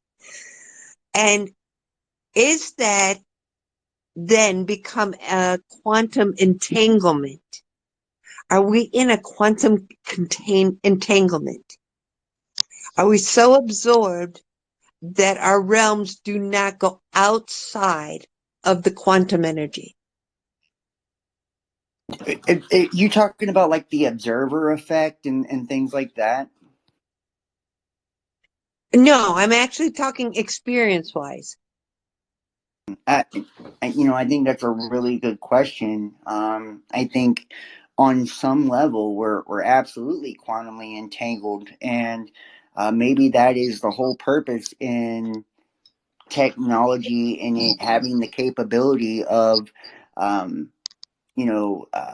to the World Wide Web and within the Or ether, the Ethernet and all of the this the law and the law the law go of ahead, bro. one. Everybody is everybody, and what you hurt, if you hurt someone else, you're only hurting yourself, and they might be trying to hack that. Right. Right. And whenever you're not speaking, if you guys could please mute your mics, that way we don't get a echo or anything like that. Um, but yeah, I think we are all essentially entangling with one another. But if we are all part of this infinite energy, then what is there really to entangle unless there is something external to us? And I see. Can you add Dr. Ariana Love? Justin, can you go ahead and Dr. Ariana Hi. Love, you're more than welcome to jump in. Go ahead. Hey. So yeah, I've put a lot of thought into this subject, alien or demons. I back in let me just go back to like 1998 when I was in Marina del Rey in California, and there were the original hackers that had built the internet, and they were, fighting to keep it free and to make it open source and stuff. And the DIA was involved in that project, a faction of the DIA where they have a higher actually the highest security clearance. So it was a really interesting situation. That was the birth of Anonymous. But my point about this was that I had the opportunity to sit down with a DIA agent who was a physicist. He is a physicist, and he was in about like his 80s, I think 78 or something like that. And he was telling me about the inception of all of these government agencies, because he was there. He was in the agency since then. So he said that the first, the Galactic Federation, the good so-called aliens, I'm just going to call them that for the sake of communication, but they're just another other species is how I look at it. They're other beings, but they existed before the creation of Adam, if you look at it biblically or by scripture. So, oh my God, where was I? You were talking about the extraterrestrials or the aliens that actually pre-existed Yeah. Adam or man. Go ahead. So they came to the government. They approached the government, the good ones. All right, the Galactic Federation approached the U.S. government, and I think maybe other governments too after, but first the U.S. government, when I think Roosevelt was in power, and they were given an opportunity to. They offered to share technology, but said that it had to be used for the good of humanity. And then right after that, the other so-called aliens, the fallen ones, because they have an alliance too. And the fallen alliance approached the government and offered their technology and didn't mind that it was used for whatever they wanted to use it for. And they said, but in exchange, so the government was decided to make a deal with them. And in exchange for the technology, the US government would allow a certain percentage of the population to be abducted every year. Like, I think it was 150,000 people. Well, the abductions were going on. My father was counseling people. I was in his classes when people were sharing their stories, when they were like remembering of these abductions and stuff. So there was some phenomenon like that going on. And the fallen were abducting more than they agreed to. And pretty soon the government realized they were not in control. And then we had Phil Schneider, the CIA whistleblower, who came forward and said that, there is this, I think he called it an alien invasion or something. And he said it was very bad. He was killed for speaking out. But this is what this DIA agent explained to me, is that the government's made a deal with the fallen, and this was our downfall. Now, had they made a deal with the Galactic Federation, we would not be in this situation. But the Galactic Federation, as I understand it, is still there. It's 82 different races that form like a police force, and they have advanced technologies. They're on humanity's side. We can call for help. We're supposed to pray to God. We're supposed to follow Jesus, but we have the Galactic Federation too, and they work with him. They work with Jesus, and they use the technologies for the betterment of humanity. But there are cosmic laws. So we're in this situation where these demons are being they're released on the earth for a time, right? And they're Can I ask you who is releasing them, Dr. Ariana? You said that's they're a good released on question. the earth for a time, and I know what you're referring to biblically, Yeah. but who is releasing them?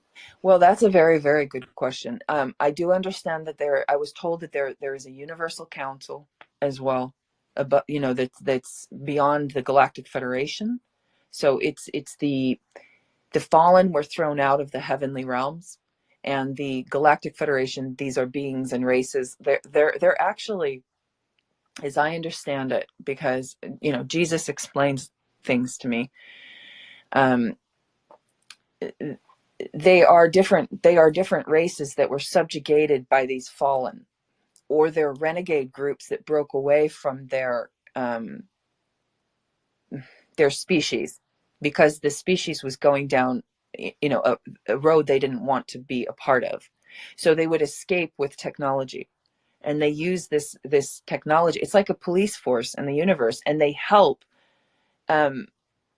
any species that's being subjugated by this fallen alliance. So there is a war going on. Well, I will say this, and we'll get to Doctor One of One next. I see you with your hand up. We'll get to you next after Dr. Ariana's done here.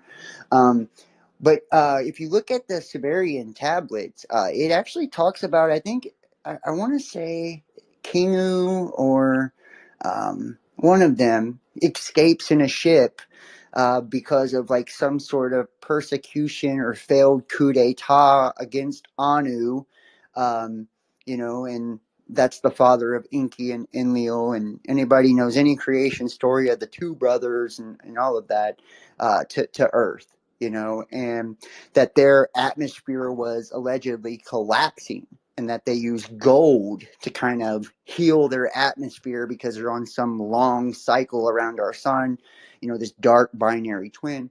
So I mean, there is some things, at least ancient text wise, that perhaps could support some of your theories. There with that these races perhaps did escape some sort of persecution or political something they didn't like within their own societal structure. But what kind of gets me is when they got here, they talked about laboring for thousands of years, and then they created the Ajiji, which was another alien race, which I think would be like the Nephilim, in my opinion. And then they rebelled against them because they were enslaved and worked way too hard. And then allegedly humanity was created as another slave race to mine gold. And if we look at biblically in the etymology, gold always translate either A, into the sky or the heavens, or spirit, as in soul. So to me, they were mining spirit or energy or soul essence. And that kind of, takes us back to the whole matrix concept of us being used as some energetic battery. And many people have descriptions of being abducted.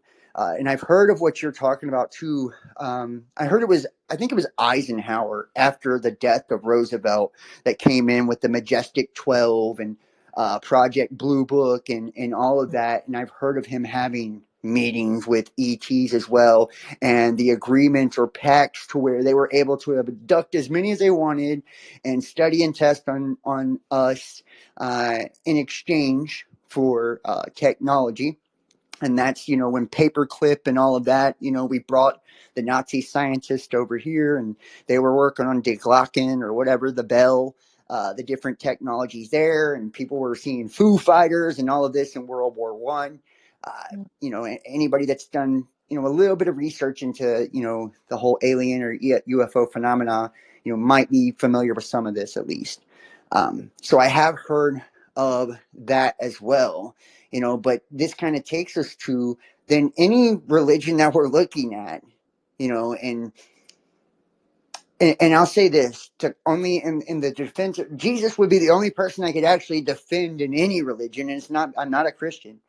It would just simply be for the fact of when he was talking to the ancient priest and, all of that, he was saying, your father is the father of lies. He was telling them like, you're worshiping, Satan, or you're not worshiping God in essence. So to me, God wouldn't be one of these entities that, we see described in these, different, spiritual texts and things like that. I think these would be, in essence, angels, fallen angels, extraterrestrials, however you want to label them.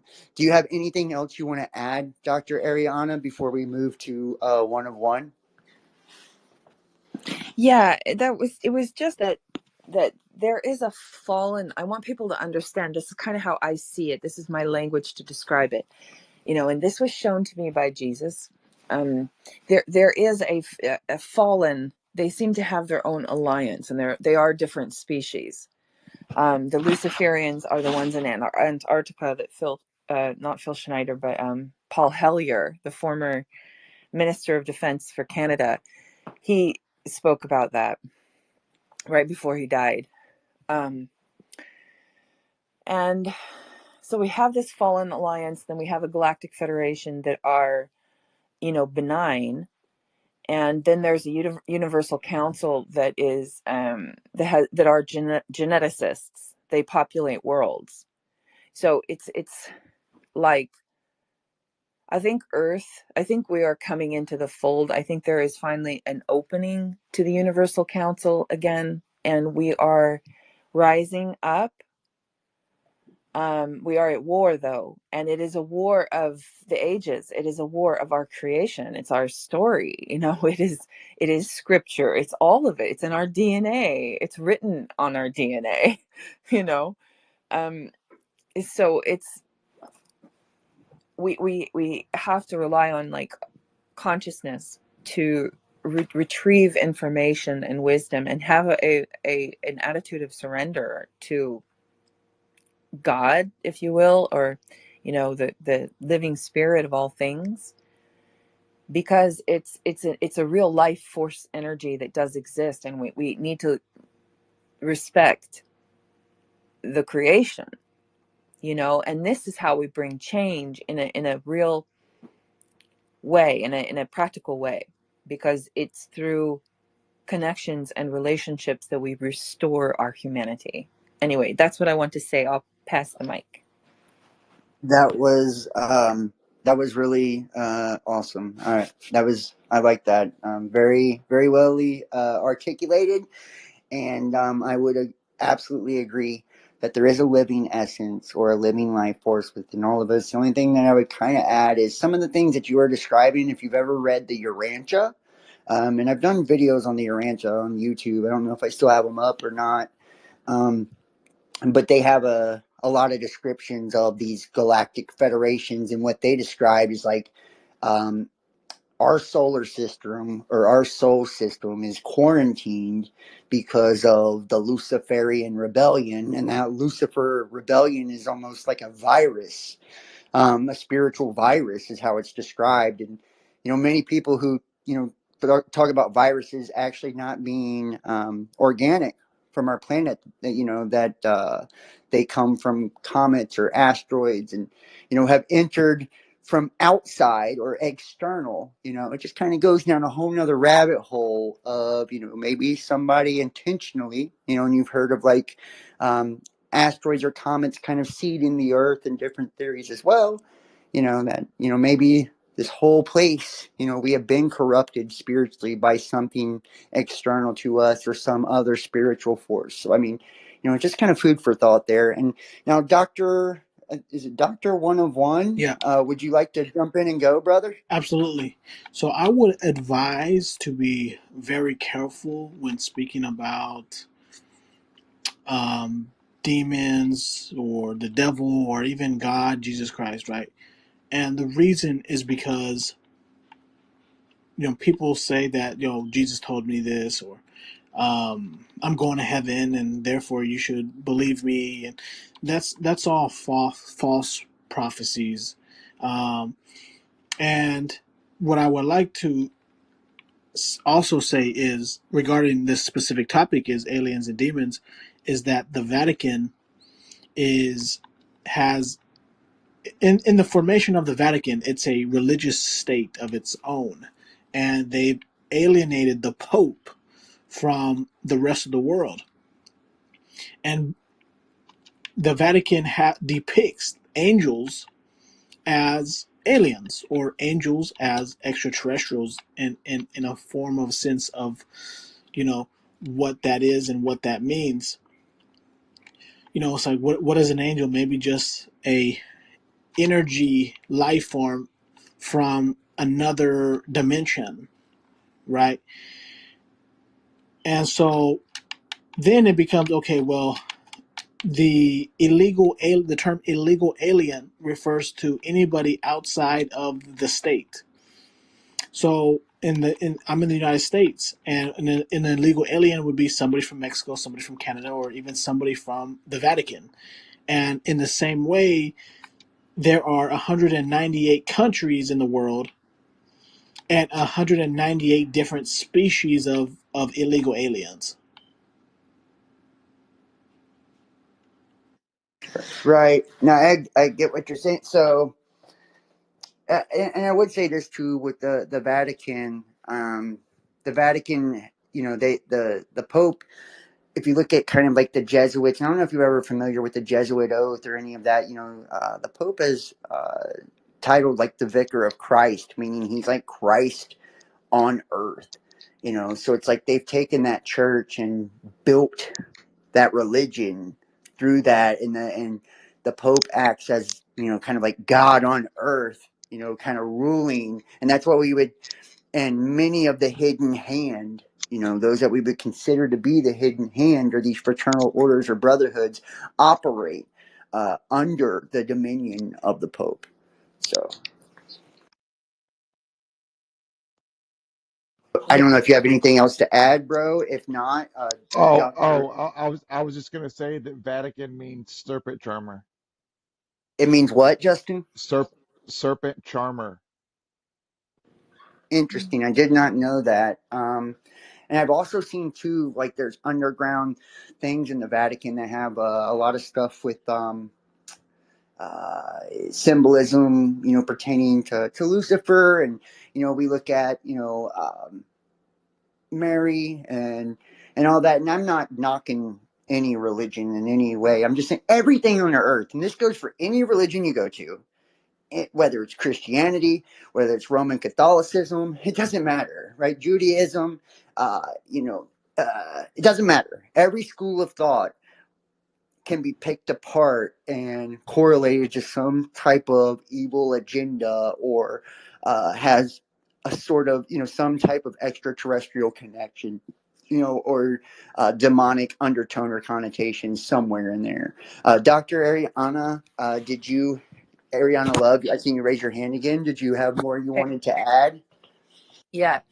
So this thing about going to heaven, believing in you're going to heaven, like I don't know. Like right now, my focus is on Earth and what's going on here, and I do believe in Scripture. I do believe in the judgment. I do believe that we are coming to the end, and there is a resurrection. I believe all of these things, and it makes sense technologically to me. It does, because I understand that there are greater forces at play.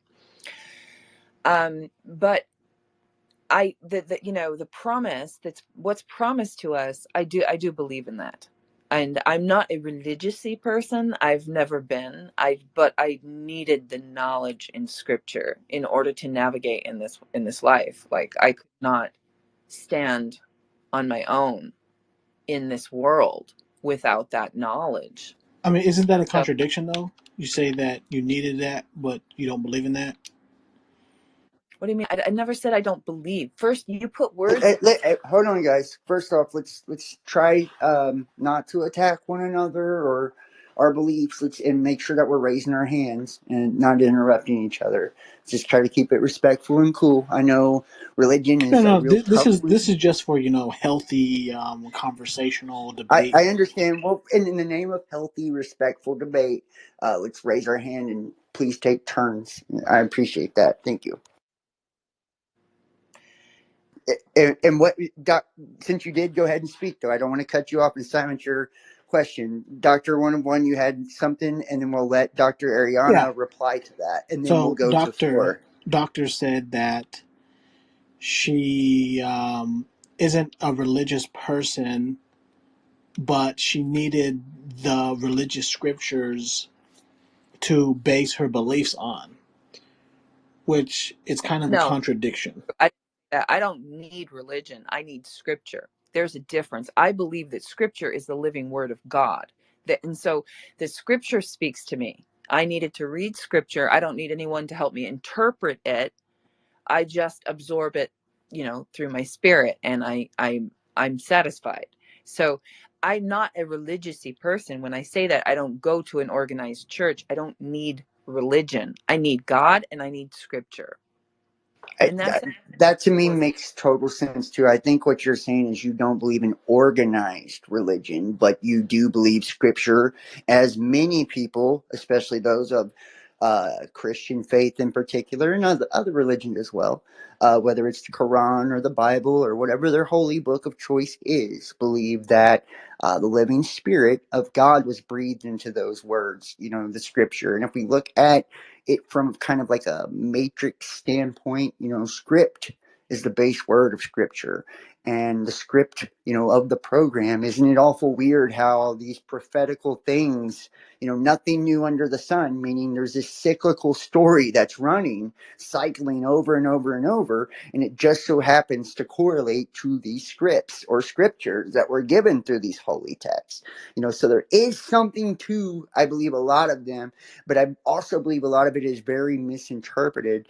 And that's what the whole Protestant movement was about, was protesting to have the ability to be able to read and interpret, the Bible for ourselves. And I'm saying this for all holy books. I've read a million, all Well, of them the, have the some reason level of why I have my perspective of that is because a majority of the world is in a religion, an organized religion. Now, to discredit somebody's religion because you're not a religious person is discrediting maybe the same God that you believe in. I think that. it's just saying that the religion, though, each religion is denominational, meaning a denomination is something that divides. So there are different divisions of belief systems and doctrines, right? So I don't believe necessarily to say that you don't believe in an organized religion don't mean you believe in that God. It's just to say that you don't subscribe to that particular doctrine. And if you are not a believer in organized religion, that you have your own unique doctrine. Now, those who are within the organized religious, structure or system would probably see you as a heretic, Because maybe. regardless of the denomination, if we're the same source, then we're the same source. And if you're a different denomination, I respect you, the same way. Right, right. I understand. I don't belong to any religion. I consider myself spiritual. Not that it matters what any of us believe, but We're, we're all and I we're respect all each person's opinion and their right to be different and their right to choose their own unique belief system. And the Constitution of the United States and all of that is supposed to guarantee us that Because right of freedom. what happens is people are going to say, "Oh, well, we're different religions, therefore you're a heretic," right? And it's just, you could believe in the same source, but just because you're a different denomination, so you're automatically against that person, which I, makes no I, sense. I understand what you're saying. There is a differing of polarities and a divisive nature to it in itself. I absolutely agree with that as well. That's why I don't do religion whatsoever. Justin, do you have something to chime in? And then we'll let Dr. Ariana yeah. respond, and then we'll go to four. I was just gonna say we're all trapped in this fishbowl. Nobody, we're all in it together. And we're all, yeah. That's all. I was just trying to keep the peace. I agree with that 1000%. Dr. Ariana Love, do you? I want to be able to give you at least, the kind of final word on that subject. If there's anything else you want to, chime in and add, you're more than welcome to. And everybody, make sure that we raise our hands if we hop in, and we're going to go to four next. Yeah, so um there is I don't know, I think my view of religion is different. Like, I don't get caught up in dogma. Like, I don't believe, I'm very, I want to, it's a relationship. We have a relationship with our creator. We were created that way. It's sacred, it's holy. And whether you go into the forest and that's your Bible, that's your time with your creator, to commune with your creator. That's how it is for a lot of people in Finland. And they don't really ascribe to a religion, but personally I needed the knowledge. I needed to seek and I needed to find. And I don't see the differences. The separation of religion is in the West. It's a colonization project. But if you go to the Middle East, Orthodox Christians, Orthodox Jews, and Muslims, Sunni Muslims, the majority of Muslims are brothers and sisters. They're one people. And that's how it was all throughout the Middle East. But then again, colonization came and government. Well, it wouldn't be the case with the political state of Israel and how they treat the Palestinians, but I digress. Touche. Exactly. That's a perfect example of, but even that's more complicated because that's the that's that colonization like is another level. I mean, it's the heart and core of all wars. It comes from the Zionist political ideology. But then that's another conversation for another day. And somebody has their hand up, so I'm going to pass the mic so that that person has a chance to Thank speak. you. Thank you so much. And hey, I really appreciate everybody's input and feedback. And it's really awesome when we're able to have differing opinions and be able to disagree and, you know, without being disrespectful. This has been one of the better spaces for that, because this is a touchy subject, you know, and people have a million different ways of looking at this. Now we're going to go to Four. You've had your hand up. Four, the floor, the mic is yours. Anything you would Thanks. like to add? Thanks, Best. Yeah. And Dr. Ariana, we follow each other. I didn't know you were Finnish. Terve. I don't know if you speak Finnish. I don't. But yeah, yeah, and I just wanted to say and point out, like, I'm not religious. I don't belong to any religion. I believe in a creator, as you best you mentioned it, like a higher spirit, to call it God, if you may. Uh, but actually, this conflict has made me, as Dr. Ariana said, I think what she means is, you know, I'm looking, so I'm going to the holy books. And yeah, it gets real complicated, Dr. One of One, when humans, you know, come with their interpretations and other fellow humans are supposed to take other human interpretations. Why not just go into the so-called Word of God, you know, the holy books, and focus But on them? isn't that the Yeah, point though? Is to yeah. But you know, for yourself. elements can, you know, they have deceived. And my opinion of everything is, when you go back, it's all Luciferian. It ties into Masonry and elitism, the royalties of Europe. Uh, Colonialism never ended. Uh, I mean, you can just look. It's actually satanic terrorism, what's going on against the world. And you can trace it back for so long. They are sort of having the children of God, the believers of God, to kill each other. You know, it's extra evil. And you can actually tie it back. And I believe the veils of lies has fallen, sort of, because I actually sort of felt it. I know it sounds strange. I think it's strange too. But you know, now the lies, 1 minute, humanity, you know, destroys them. It's ridiculous. And I just want to finish. I go on with this as a broken record, but you know, if you look into the eyes of a child, any child of this world, if you believe that the death of this child is acceptable, somehow you have lost your heart on the way. And this is the test, you know, this is a test of good versus evil. Now we're up to 10,000 murdered, blown to bits children. You know, imagine in your own country, wherever you are, if 5 children were killed, it would be a massacre in the media. Now we're up to 10,000. And not to mention the 20,000 innocent men and women. You know, it's real devious, this, and I just wanted to point it out. It's a humanitarian thing, and we need to come together, because now we see. Thank you, Best, for the space. Absolutely. I could. That was some real knowledge right there, and it was genuine and heartfelt. And I think it is really a kind of like a stark reminder of how divided we've became as a whole. And I pointed this out in the last space, but I'm going to go ahead and drop it in this one too. The modern day father of Freemasonry, you pointed out to the Masonic order and how it's all kind of, and it gets a lot of, dirt thrown on it, for this, but it is what it is.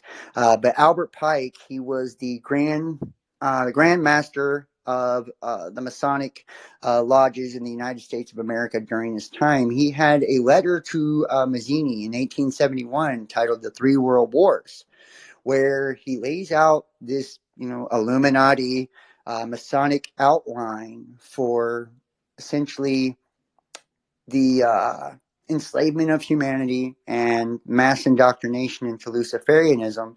And lo and behold, the first one was about making the Russian czars fall and all of that. The second one was about, the rise of the Nazis, and, everything played out just in the political state of Israel being formed. And then the third one was a conflict between the political state of Israel and, there we go. I see it right there. Thank you. Yeah, no, sorry, Best. I took the liberty. Actually, I know about the letters. It's really interesting, but I also wanted to point out, and I took the liberty. Sorry, you can remove it. I took the liberty to nest it. No, go ahead. Yeah, because it's documented. Please check the source on the bottom. Check it out. It's a speech. Pike, the creator of the Scottish Rite of Freemasonry, the American part, you could say, the speech he held for the heads of Masons, and there he tells it they're Luciferian, because many search for this information in his book, Morals and Dogma. That book is just to see how sort of crazy and ritualistic he is, because they are deeply devoted, Morals and deeply Dogma fanatics. was not intended for the masses. Yes, That's actually correct. something to be disseminated through the Canadian and American Masonic lodges. Yes, the Scottish Rite, correct. Yeah, I thank you, brother. I feel you. Thank you, and I appreciate you posting that. And that was a personal letter to his friend Mazzini. So, when we Sorry, look at that, that isn't the letter. I have the letter, but I have just right, the first part. But I will post that as well. right. So, the final World War was a social cataclysm that was going to be brought about by the political state of Israel and the Zionists fighting against the Muslim Arabic world, which was going to essentially, through this social cataclysm, create division on the entirety of the rest of the world, because it was going to make us all choose a side, and take us to the point of complete mental, physical, emotional, and just moral exhaustion. And it says then, with Christianity, with no deistic spirit to guide them, would be indoctrinated into the true and pure doctrine of Lucifer. And I actually did a spaces earlier talking about, is this a mass awakening or mass indoctrination? Because that's what we're kind of seeing right now. When you look at, I can go on YouTube, and I've been a content creator for quite a few years now. And I'm on every platform out there. So it's like I see a lot of content because I've been doing it for a long time. And I'm sure you guys do too as well, just out there surfing, but I see now how high of consciousness it would appear that we have, how spiritual everyone is and how woke and awakened everyone appears to be. But it's like, is that a natural organic process taking place, or is this something that, that is being engineered to kind of indoctrinate us into this, Masonic kind of, mindset, or bring us into, Luciferianism? You don't have to know you're practicing it to be practicing it.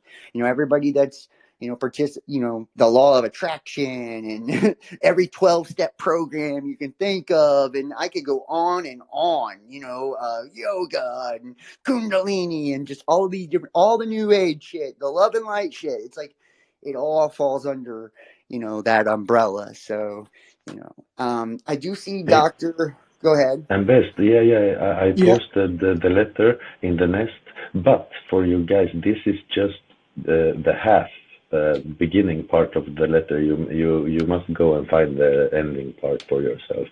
Thanks, Best. Alrighty. I Can I speak now? appreciate it. Go ahead, Dr. One of One. The Go ahead, brother. The Muslims call it paradise, and the Buddhists call it enlightened transcendence.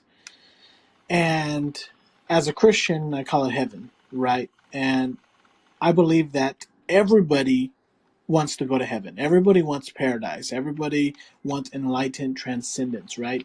That's something to strive for. But as I said before, if you believe you're going to heaven, well, that's a false prophecy because not everybody can get to heaven. Um, Why is that? I want to know your what where. I'm not meaning to laugh. It's kind of funny. You're like, if you believe you're going to heaven, you're not. and and the reason why I say that is because there's one God, there's one way to God, there's one love, and that's what I believe. So, like you said before, there's millions of different ways to interpret it. Everybody has their own interpretation of it. Everybody Correct. has everybody has their own perspective on it, but there's only one, baby. That's what you need to know. Hey, I mean no disrespect. I was just laughing because the way you said it, I thought it was funny. Yeah, and if you disrespect the one, that's on you. So, No, it's nothing and but if you love want to here. thumbs down the one, I feel bad for you guys. No, it's nothing but love here and mutual respect and adoration for all of you. And I believe there is only one creator in my opinion. I don't ascribe to any particular religion. I call the Holy Spirit, the Spirit of Christ. That's just the language I choose to use. But I have a very different understanding than a lot of people, and I perceive things differently. I don't think I know more or I'm better than anybody, or I don't know whether or not I'll be in heaven or not. But my perception of heaven, is like a higher realm, a higher dimensional space, and it's like if you're living right, it doesn't matter what you know. If you're living right and you're living good through your heart and you're pure in what you do and you're selfless and you're giving and you're loving and you're kind and you're patient and you're all of these virtuous things, and it's true and it's genuine, not just on Sunday for a front, and you truly live this and you have dedication to that living spirit, that's what raises your vibration. That's what raises your frequency. And that's what, brings you to that place. If we look at the word Christ means anointing, right? The Christos, it means the anointing, So, and that anointing with oil, you could look at it as like the sacred secretion, So people that practice yoga and all of that and the rising of the Kundalini, that's essentially what they're trying to achieve or attain. People that entertain the occulted mysteries and things of that nature, the same thing. Metaphysical, hermetic practices, Rosicrucianism, right? The whole philosopher's stone and alchemy of the conversion of iron into gold. That's what they're doing is, iron being derivative of Saturn or Satan, Hasatan, and the god of this world, the physical aspect of ourself, converting that into gold, right? And the philosopher's stone is our third eye in that belief, and that gold is spirit. It's pure spirit, and that's the Rosy Cross or Rosicrucianism. I see we have Four with his hand up. Four, you can go ahead and jump in, man. Yeah, thanks. Yeah, I feel 100% everything you're saying best because I also, as I mentioned, I'm not religious, but the purest hearts I come across are the religious people that are, take their religious the most serious. And I don't know if I see it because I'm outside of religion, so to speak. But every God of the three books talks about, the forgiving part, always forgive, take the higher ground, and it seems like somehow the followers are not seeing this. And for me, it's real easy. And actually, I just found out through spaces that religions speak about this, especially Islam, which is, well, my father wasn't Muslim in my upbringing. Then he found his way back, but I never became Muslim, so to speak. But I have some knowledge about it, and I found out through Access that yeah, it's the heart that matters, and for me, it's always been like that because if your heart is pure, this is love, this is God, and for me, the opposite, hate, this is the devil, and I even see the devil works, the ways through spaces. I see the hate jump from one to another, and then it's chaos. And I even see the ones that are really hateful, that are inflicting the chaos, are finding some satisfaction when others get hateful. So be very weary of hate. And sure, you can be angry, but channel that anger to something constructive, because that road is real thin. So we need love and humanity. Sorry, I'd say that best, and thanks. This is a real good space, man.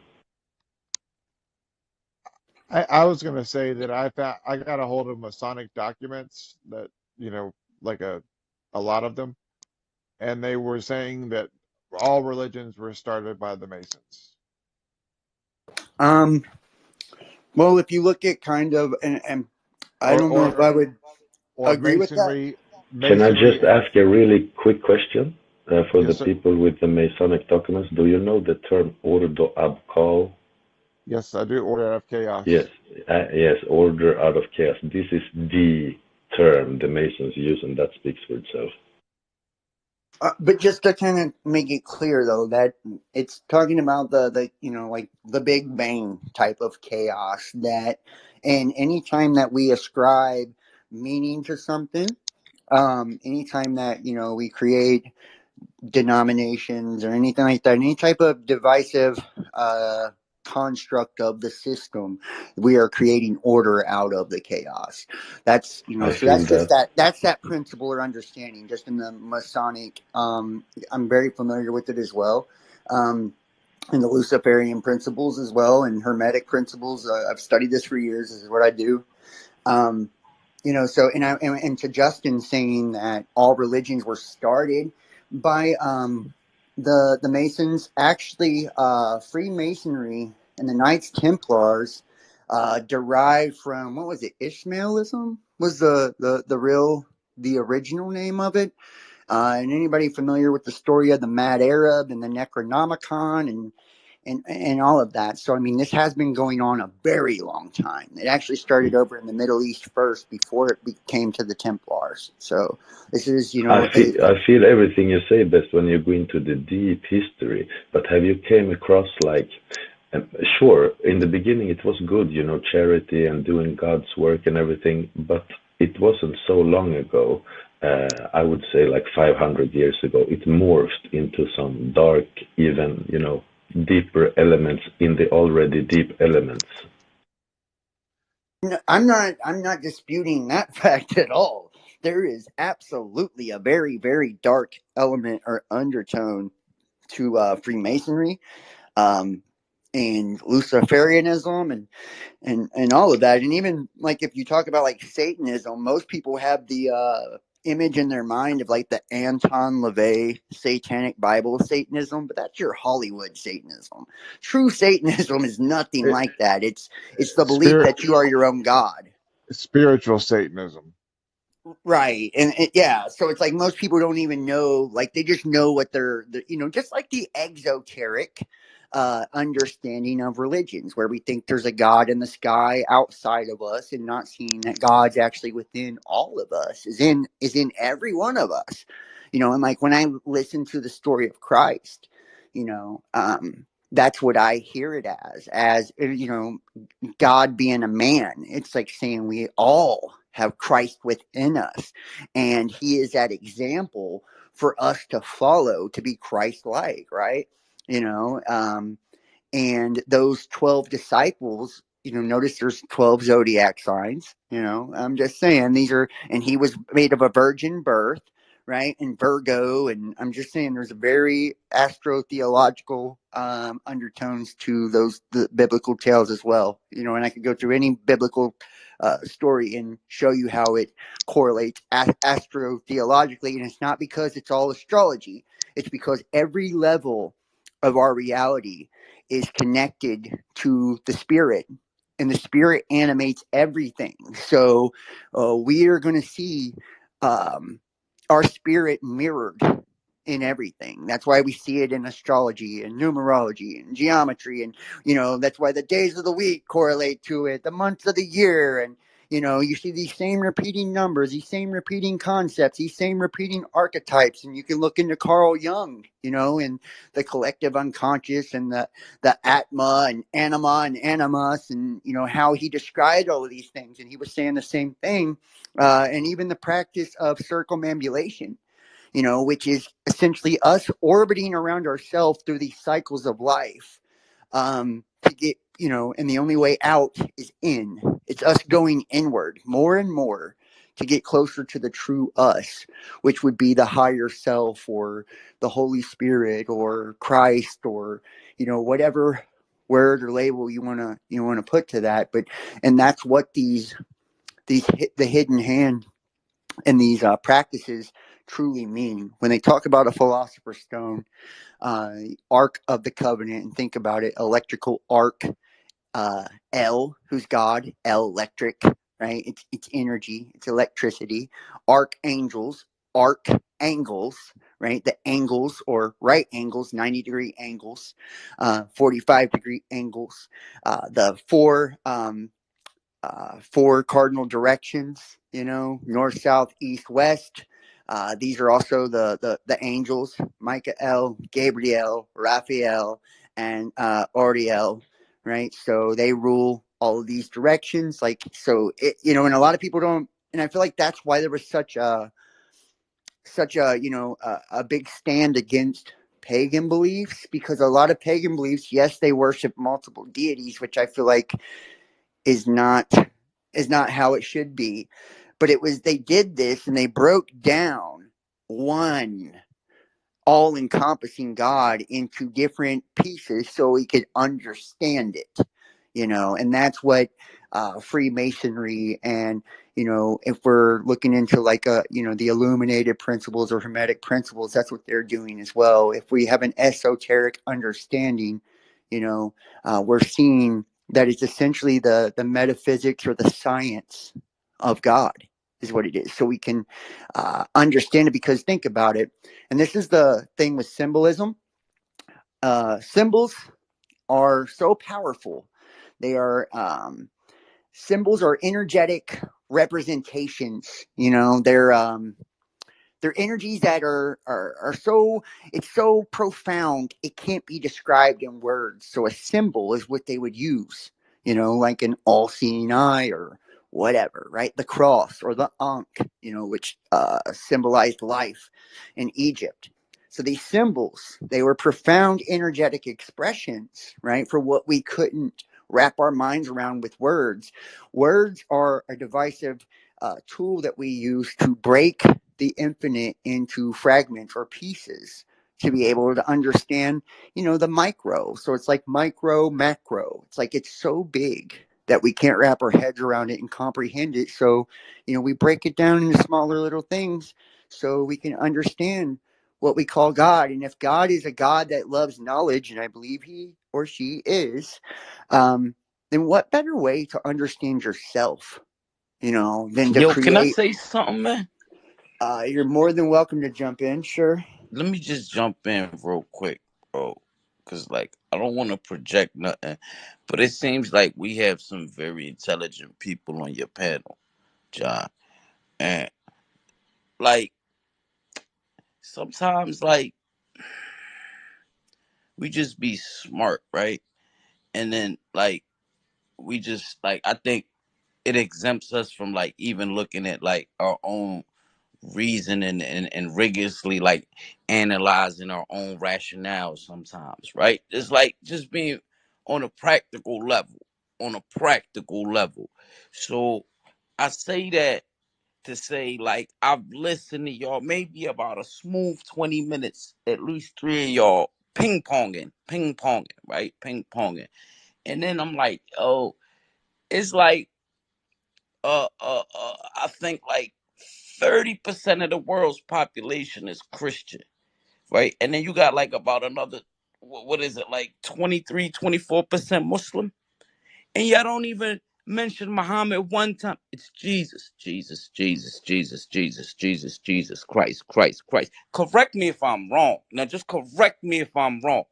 I have Correct my me if hand I'm raised. wrong. I was gonna mention some Islam, but yeah. The reason My I bad. let I him did go is interrupt. because he hasn't. I'll wait. My bad, No, because I the did reason I interrupt. let him go is because he hasn't spoken yet. That's why I No, let him yeah, go you're right. after You're that. absolutely right. And it was rude of me. I apologize. Sorry for. Go ahead, No, John.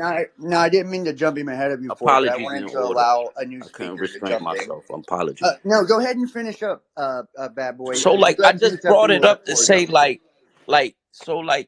if you look at things, and I'm not trying to be rude or disrespectful, because there's trends in the world, right? And there's a trend of demise of Christianity and rise of, like, what do we call them? Woke. I don't know the terminology, right? I'm not well versed in the internet terminologies, but like woke people, right? Who spiritually conscious and like used to be predominantly who Christians, right? Right. So like, Right, and right. then research shows rise of atheism, rise of Islam, decline of Christian, and it's like basically listening to people who and I don't mean to be rude or condescending, just my opinion, but I'm listening to people who just like saying, yeah, 2 + 2 = 4, but there's no other numbers in the book. Like this is like I don't know. I just said that just to say that, but like it's like there's an elephant in the room that you fail to acknowledge in your rationale on everything that y'all breaking down. Everything y'all breaking down. So this is just me, just from the outside, like, yo, look at these kids getting bombed. Israel, you don't see it? Like, just rationale, not saying you guys are nothing, but like that's how obvious this is. Like, and the world is picking up to what is it? What is it? Whatever you call it. Like some call it imperialism, some call it white supremacy. I don't know, Colonialism. colonial, whatever the powers, the Freemasonry, all of that stuff that y'all even mentioned, like Illuminati, some call it, right? But yeah, my bad. Thank you for. No, I understand what you're saying. We it's probably because you It's haven't not been here that logical, long. John. You're not being logical. No, I think I mean, that's your opinion. You're more It's not than. an opinion. It's a fact. The whole world knows It's your this. opinion. It's like it's like. Who's All right, talking? Is bad sorry. guy talking? It's a back Is and it forth bad guy speaking. Yeah, talking? no, no, no. Look, I mean, Who, um, who was that? I'm more than open and more than willing to, anybody that respectfully disagrees with me or has their own point of view. That's everybody is entitled to that. Their own opinion if they feel it's fact. But you haven't been here the entire time. We have. Talked about the political state of Israel and Zionism and what they're doing to Palestine and the Palestinians. And the reason I think, that a lot of I didn't mean people. to think that was nothing Well, to do I'm with just the point. saying, but we've talked about a lot of different schools of thought, Eastern, Western, you name it. And I think a lot of the reason you hear people, and you got to understand too that this is just the terminology that people use because most of the people in this chat are predominantly from the Western world and the United States, which were probably raised predominantly Christian. It's like they would, if they were in the Middle East, like Forrest said, his father, was Muslim. I can tell you, I live in the city in Cincinnati. My neighbors are Islamic. Like it just depends on where you're raised and where you come from. Is like what angle you're going to approach this from. So that's all I'm saying. I think for us, we have to be careful that we don't shut ourselves off or close ourselves off to what another man has to add or another woman has to add to the conversation or the subject, because it doesn't jive with, it doesn't tickle our ears. It's not what we, uh, the way we want it to be said or the way we want to hear it. But I absolutely appreciate you. And, if you want to jump back in, raise your hand. You're more than welcome to. The reason I let you go ahead of 4 there is because you hadn't spoken yet, but we're going to go to 4 now. 4 has had his hand up for a while. Anybody else who wants to jump in and talk, you're more than welcome to. Just raise your hand and we'll add you on in. I appreciate everybody for being respectful and being cool. So go ahead, 4. Thanks. Yeah, actually, it's funny because what I was going to say ties into what we were talking about and what we're now talking about. Because I'm sure you know it best. Because when you trace religion back, actually, this is what bad guy was talking about. The moving on part. Actually, Islam stands out. But of course, the Old Testament is the Torah, and the Bible and the Torah, if you trace it back, it all ties back to Egypt. We can see the ones that rules the world. They even transport obelisks from Egypt to put them up. If they don't transport them and get the hands of the real deal, they build them. And from there, it goes back to Iran. Historically, the regions. It's Mithra, the Greek Iran was goddess Babylon. Mithraism. Yeah, of course. And the satanic ones, they're real Babylonian worshippers that believes in Baal, the bull, the red bull, Wall Street bull, it's everywhere. And Islam actually stands out. And I see your sister Jamila is here. She always listens. I hear her speak sometimes. She's a great speaker. And my wife is Swedish.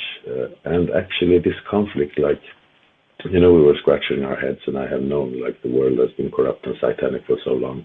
But this made me, curious of the religions, and now in spaces. So we're actually, now it's delayed. It's I don't know, many are probably curious. Bad guy said it, but we ordered the Quran and we are reading it because actually I spoke about with this fact with Jamila yesterday. Some parts of even the Quran are unknown to Muslims. A topic came up that 2 friends, they are based in the UK, didn't know, and it's a really wow thing. And Jamila said she just found out about it a few years back. She's born. Sorry for speaking for you, Jamila, but she's born into it. And I just wanted to point out that this whole conflict will make so many people, look for answers in the Word of God, because I believe this is a true test of good versus evil. Because we all see what's going on, and it's horrible. Yeah, sorry, I just wanted to say that. Right, and I couldn't agree more. And that's to kind of take it back to our the main topic of aliens or demons or ETs and the gods, one and the same. And you talk about this good versus evil. I feel like no matter what form or these entities are taking, whether they're interdimensional species or they are subconscious, unconscious aspects of the human collective, or they're actual deities, demigods and gods and angels and luminaries and whatnot, and they actually know the creator, or what we're calling the creator. There does appear to be this polarizing battle that's taking place here on Earth within humanity and all of us. And it's anytime we see, and you got to keep in mind this new world order that is, supposed to be being created, by the Masonic orders and all of that, Judaism, all of this, they're all trying to usher this in, and it's a one world religion. It's a one world currency, a one world leader, and so on and so forth. One world government, where everything's united. It's a utopia. People have this concept in their head or this idea in their head because what they're fed through television and propagated through religion is that somehow, this antichrist is going to come in and it's all going to be destruction and fire and brimstone. But they're not seeing that the old world, dies and breaks down, and these social cataclysms, as written by Albert Pike, and all of this, that have kind of been laid out. They knew that there was this time coming where the age was ending, the cycle was ending, and consciousness would shift. Whether it is attributed to astrological alignments, solar cycles, and solar activity, which we know for a fact scientifically directly correlates to brain activity in our neurons and how long we live, how intelligent we are, so on and so forth. And we know through geological records that every so often, there's magnetic reversals and the continent shifting and all of this, and not to mention all of the prophecies of every single book out there, every religion, has talked about this too. And then you take into account the new age spiritual movement where everybody's channeling very similar information. It's like this rising consciousness, this one world system is supposed to be this euphoric vision of humanity all uniting. Putting down all the organized religion, putting down all of these things that we're seeing crumble, this fall of Christianity and all of that bad guy or whatever was referring to. Like, that is part of the plan and part of the process. And you got to even think, even Christ talked about, birthing pangs. It's like we're birthing something new. That's why the world is in a crazy, chaotic state, because it's like the birthing process. This is a new age that's being born. And if we look at it astrologically, it really is a new age. We're going from the age of Pisces into the Aquarian age, and the disciples even asked Jesus, they said, how will we know? How will we know when you'll return? And he said, when you see the man carrying a pail of water, follow him into his house. The man carrying the pail of water, is Aquarius, and it's his astrological house. And notice Pisces is, water. It's the two fish duality. The Earth's 70% water. We're 70% water. And it's man now using the air or the ether. And they have that bucket of water because they've mastered the water. Christ walks on water, right? Mastering the physical and emotional self, and doing things from a conscious place. And Aquarian energy also has to do with social structure, and it makes things more about a collective instead of the individual. It also has to do with technology. That's why you see the rise in artificial intelligence and 5G and all of this. So it's like, I know we try to put our limited concepts and things like that, and it's hard for us to understand what's really beyond our fucking understanding if you think about it. Like, we want to understand what's happening. We want to understand what's going on. We want to know, what changes are taking place. But if nobody alive on this earth has ever experienced this. I feel like when these cycles end, they're massive, massive moments in humanity. And that's why you look at all these ancient civilizations and nobody has any fucking recollection of what happened and how they ended. The Mayans just disappeared, how the pyramids got built. It's because, these destructions and shit have followed. Whenever we reach this pinnacle or this zenith in consciousness, all of a sudden we get wiped out. And a lot of times it's being credited to or attributed to God. But which God? Who is it? Is it us and our inability to learn our lessons? And hold on, buddy. I'll get to you. Is it to us or our inability to learn our lessons? And we intellectually outgrow our spiritual maturity. So we're not spiritually mature enough to handle how smart we get, and we end up fucking blowing ourselves up, or, attracting terrible, evil things. I feel like that would be a very logical explanation if you think about it, because every book and prophecy and whatnot, has a destructive ending in it. You know, even the book of Revelations, and which Revelation actually just means a revealing. Apocalypse means a revealing. Apocalyptos in Greek, it means to reveal, you know. So it's like whenever we look at this, you know, every book talking about these destructive endings and stuff, and we have this conscious power to manifest and attract things, whether we're aware of that or not. We're starting to become aware of it through science and all that, the quantum aspect of our being and essence. And that's how we know about interdimensional entities and ETs and all of that. Like, because of the metaphysical aspects of these things, we're starting to grasp and understand, but we're not there yet. And you think about how Edgar Casey talked about New Atlantis, and that would be the United States. And, you know, Atlantis, the story in the fall of that was they basically got too big for their fucking britches, you know, and they sunk themselves because they were playing with things they shouldn't.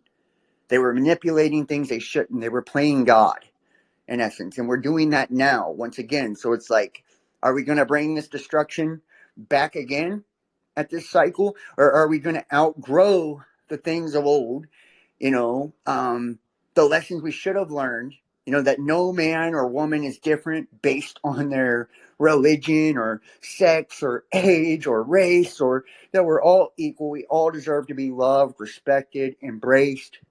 We all deserve to be free. Bro, can you land your plane, or are you not taking any questions? I am taking questions. Hey, I would. I know. Okay, I I, don't okay. even, bro. I've lost track Yo, of what you're saying. go ahead. I, Is it on him? I was just gonna say good night. It's been a pleasure talking, catching up with you, John. We'll have to do it again. Nice meeting everyone. All right, thank you, bro. Yo, let me say something. Oh, is the plane Yo, landed? jump in, fool. Is the Hold plane on, landed? guys. No, Who? it was on. I have Yeah. my hand up, but is the plane? I was just Go double check. ahead. I'll Go go ahead, back Bro, bad on mute. guy. I don't even know where this plane is going.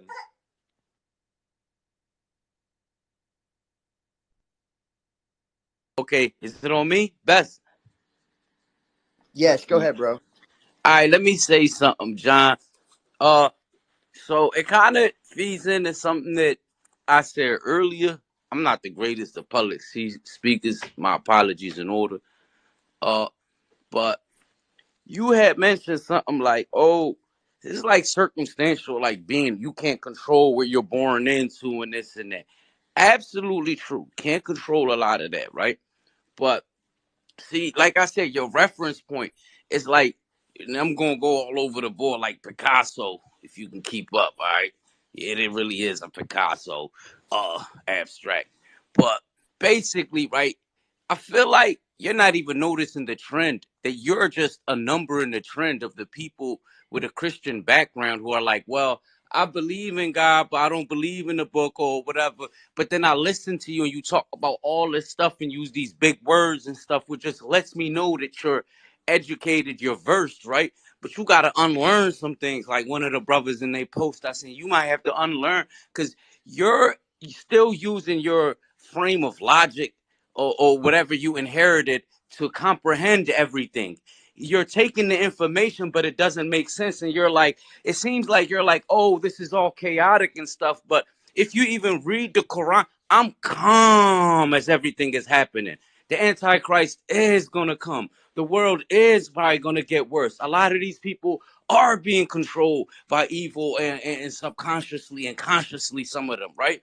And guess what? These things, that book that you have failed to try to understand, to reframe your logic so you could understand it, because illogically you sometimes they say, you know what, it ain't the eyes that are blind, it's the heart, right? There's a quote from the Quran, and I won't quote it because I don't want to misquote it, right? But then you start seeing things, and it's like John. Yeah, it's a trend right now. You're one of many, and we're like, hey, pick up the book, John. Pick up the book. You Okay, talk okay. about Hold on now. Hold astrology. on. Hold on. You talk about I see where you're Go coming ahead. from. I Hold love on, bro. dialogue. I love dialogue. Go ahead. Okay, yeah. I don't know.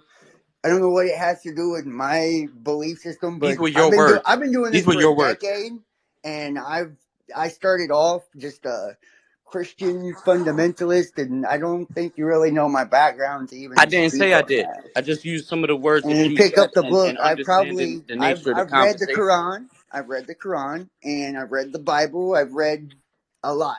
and it has nothing to do with being educated. It's just the way I speak. But did you And the Bible understand the says, Quran? don't worry about Did you you understand the know, Quran? don't Let me look at ask this. you. Did you understand I it? did understand it, bro. I did understand it. And I'm just telling you that a lot of these religious books talk about, why worry about the speck in your brother's eye when you should When worry you about the say log in your religion, own? hold on. Islam is not even a religion, bro. It's more so a way of life. When you talk I about don't really religion, you're right. understand You're what this right. has to There's do with people who anything. control these religions, the governing body. Look, the main people. Here's one thing I want to show you something, right? And I'm just going like, just You chill, don't think because I'm that not those even like the religions were Dawa guy. used You as feel systems me? of control as Let me well? land, John. I mannerisms. Remember? See. All right. So John, look, right? I listen to people like you all the time, right? And I learned a lot of stuff from. I say people like you. I'm sorry, right? Yeah. Yeah, yeah. You see the trigger words, and it wasn't even like a trigger, right? But I'm like, how do you? You see, I got to get better at it, right? But I'm learning. Um. So John, I listen to smart people like you. Is that cool? However, it doesn't matter. I See, when just I feel add that an when you say adjective, it something was like that, different, you're right? putting me in a box. Now you're not cool with being called. So look, right? Because you seem intelligent to me, right? You read somebody read the Quran, you see what I'm saying?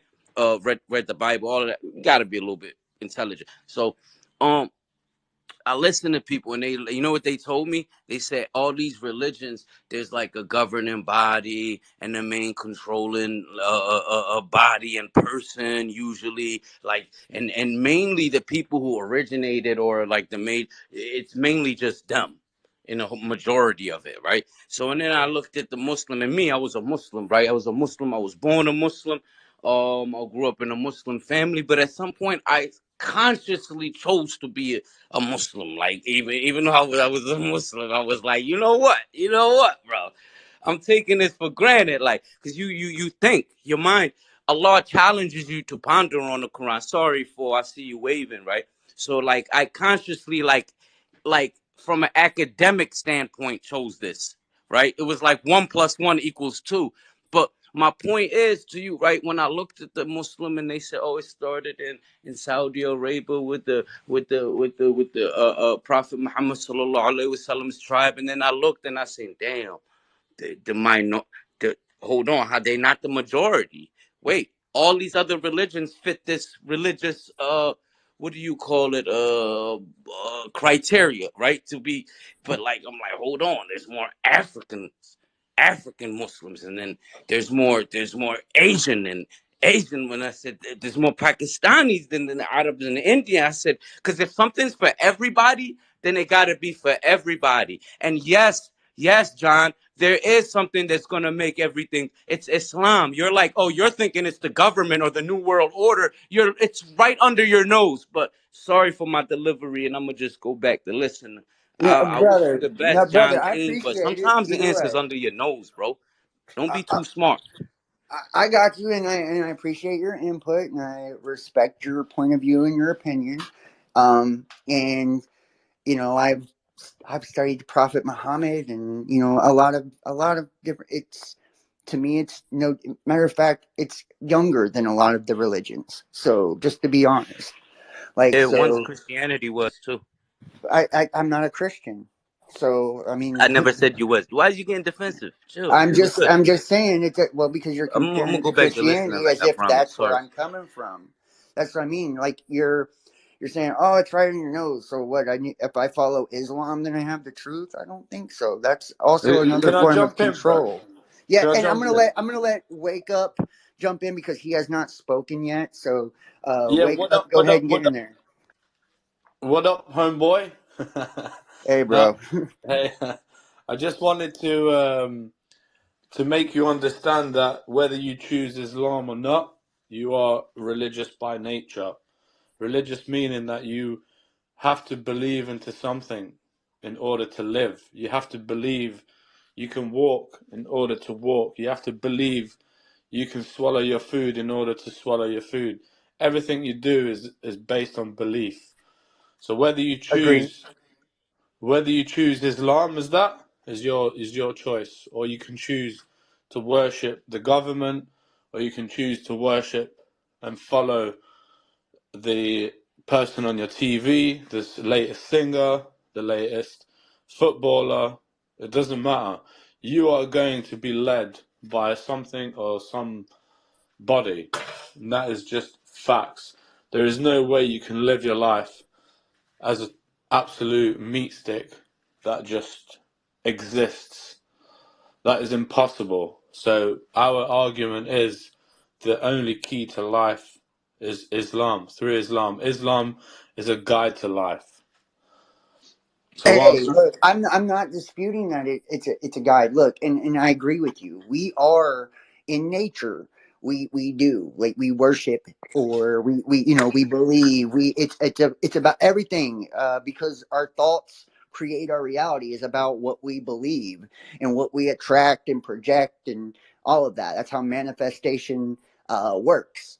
yes, Um, okay, that's perfect. So I just wanted to also address the fact that you seem to have come to an understanding that we are somewhat more advanced and more developed than previous civilizations that have fell.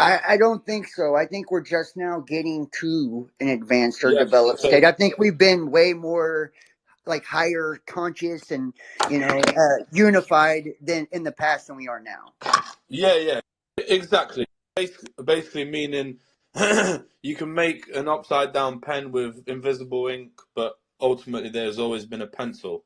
And it's just pretty much like that sort of philosophy. I'm not saying that we're not more advanced, but 100% every civilization that's functioned on atheistic slash progressive um, constitutions like the Rome's, they've always fell, and we're basically going to fall ourselves because we've taken God and religion out of the equation in our empire. So this is why we're projecting to fall, and it's happening. Like, look at the amount of wars, killing, suffering. This has just happened over and over again. Every civilization has been through it. And this is why I believe in that Islam is the way, because it tells us that life is a test, and no matter what time you have been alive, or you might be born into the future or the past, the principles have always been the same. There's been bad trying to control, and there's good pushing back. And this is what I'm doing today. I'm the good man that's pushing back, telling the truth, and standing on the right side in order to please the Creator. And whether you can choose ignorance and follow your fleshly desires, that's up to you. You're going to die a pagan. I'm going to die a servant of God.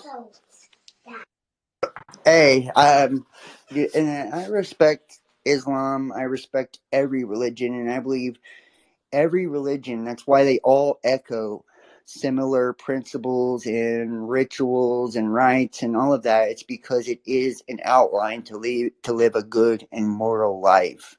And I'm not an atheist. I'm not a Christian. I just don't believe in organized religion. I would consider myself to be spiritual, and I believe that all of the religions are different ways of explaining the one God or the Creator, and that everything that we have within spirituality is useful because it's um, it's all our own individual unique perspective of how it all works, and how it all works together.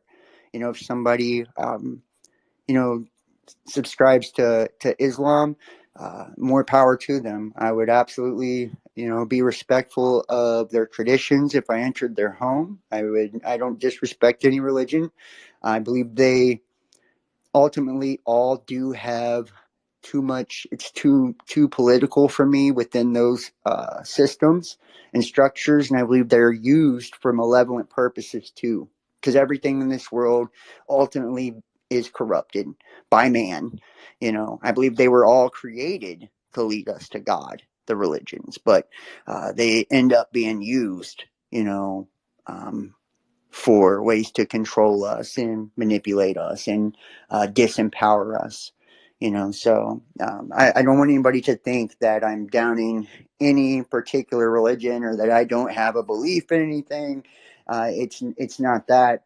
Um, Yeah, I'll just say one last thing, bro, because honestly, like from hearing what you say, like you make it you make life and the philosophy of life sound a lot more difficult than it actually is. I mean, it is literally, quite literally, black and white. There's either you're either leading bad or you're leading good, and it's as simple as that, really. I mean, there's no need to like dwell on it. There's like it's yeah, yeah, you're either leading good or bad, and then the question becomes to how have we come to an understanding of good and bad, and obviously that leads to me through the Holy Scriptures, and the Holy Scriptures tells us exactly, like the Quran tells us exactly what we need to do and how we need to live our lives in order to be good. Now, the reason why there's bad and bad, But don't you believe those scriptures were written by another man? So why no, would it be wrong for me to tap into my own heart no, but they and weren't. meditate on my own spiritual, understanding of God, and use my own discernment on what's moral and right and good, and teach my children Yeah, in but that which way as book well is it? as Which book opposed is to it? following a book. Well, yeah, but how do you know that your theory is not going to be progressed, altered through time? Maybe one day you might I have mean, just experienced like one one of the thing, books. and then you feel like, oh, do you know what? I don't feel too happy today. Fuck it, I'm going to actually alter this one a little bit. It needs to be indefinite. The problem with all these empires that have fallen is they've functioned exactly how you're thinking, and it's called progressive liberalist slash atheist slash whatever you want to call it. And they've always altered the constitution to fit the desires of the ruling party. And what happens is when you alter these constitutions and it's not indefinite like a religious one, then you leave yourself to so many variables that can cause your own destruction. I understand your point of view and your perspective, and I agree to an extent that, and I know it is factual that every major empire in the world, as soon as they have adopted, and I don't mean to be disrespectful to anybody listening, things like homosexuality and what we would call base practices or progressive understandings, however you want to put it, their empires have fallen. That is a fact, and it's because they took God out of the equation, and I agree with that because God is ultimately, it's our spiritual essence, it's our higher power. But I'm just saying these religious texts and books, I read all of them because they all have value, and I feel like they're all reiterating the same thing essentially. And I use my discernment on what I take in and leave out of certain religions. I believe every religion has something to offer me. So it's not like I'm discounting Muhammad or I'm discounting Christ or any of them at all. I'm not at all. I believe that these were all holy men and prophets, and they were deeply, deeply in touch with God, the Creator. Um, but I also believe that I myself can be deeply in touch with God the Creator, and he gave me the brain and the heart and the ability to know right from wrong, and I wouldn't have been blessed with sons and children if I wasn't capable of teaching them my principles and passing those on to them as well. Do I condone certain behaviors and belief systems of the progressive liberalist society that I live in? Absolutely not. Absolutely not. But I don't take it upon myself to judge another person or to shun another person, because my understanding of God is one of love, and loving and being accepting of all of my brothers and sisters that are human beings is the number one, um, you know, rule number one for me. It's like if I'm not doing it out of love, then I'm not in tune with God. So it's like, even though I wouldn't, It depends how your love looks like, bro, because right? acceptance doesn't necessarily equate to love. Acceptance can equate to laziness and abandonment. Because, for example, for example, someone's committing an act which can be harmful and detrimental to their health. You can say, "Oh, I'm doing it. I'm accepting it out of love. They can do whatever they want," or you can say, "I'm intervening out of concern and concern for the well-being of my fellow human being, and I'm going to intervene and let them know that this is wrong and this is not what you should be doing because it can be harmful. Da, da, da, da. So the way you're claiming to be acceptant, I'm not like having a dig at you. It's just the philosophy behind acceptance doesn't always equate to love. It can also equate to abandonment and laziness. So yeah, I just wanted to. I agree. Acceptance can be an excuse to excuse things that shouldn't be excusable.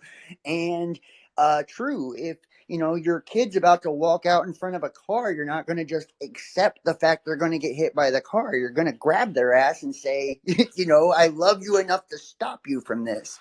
So I do believe that love also protects.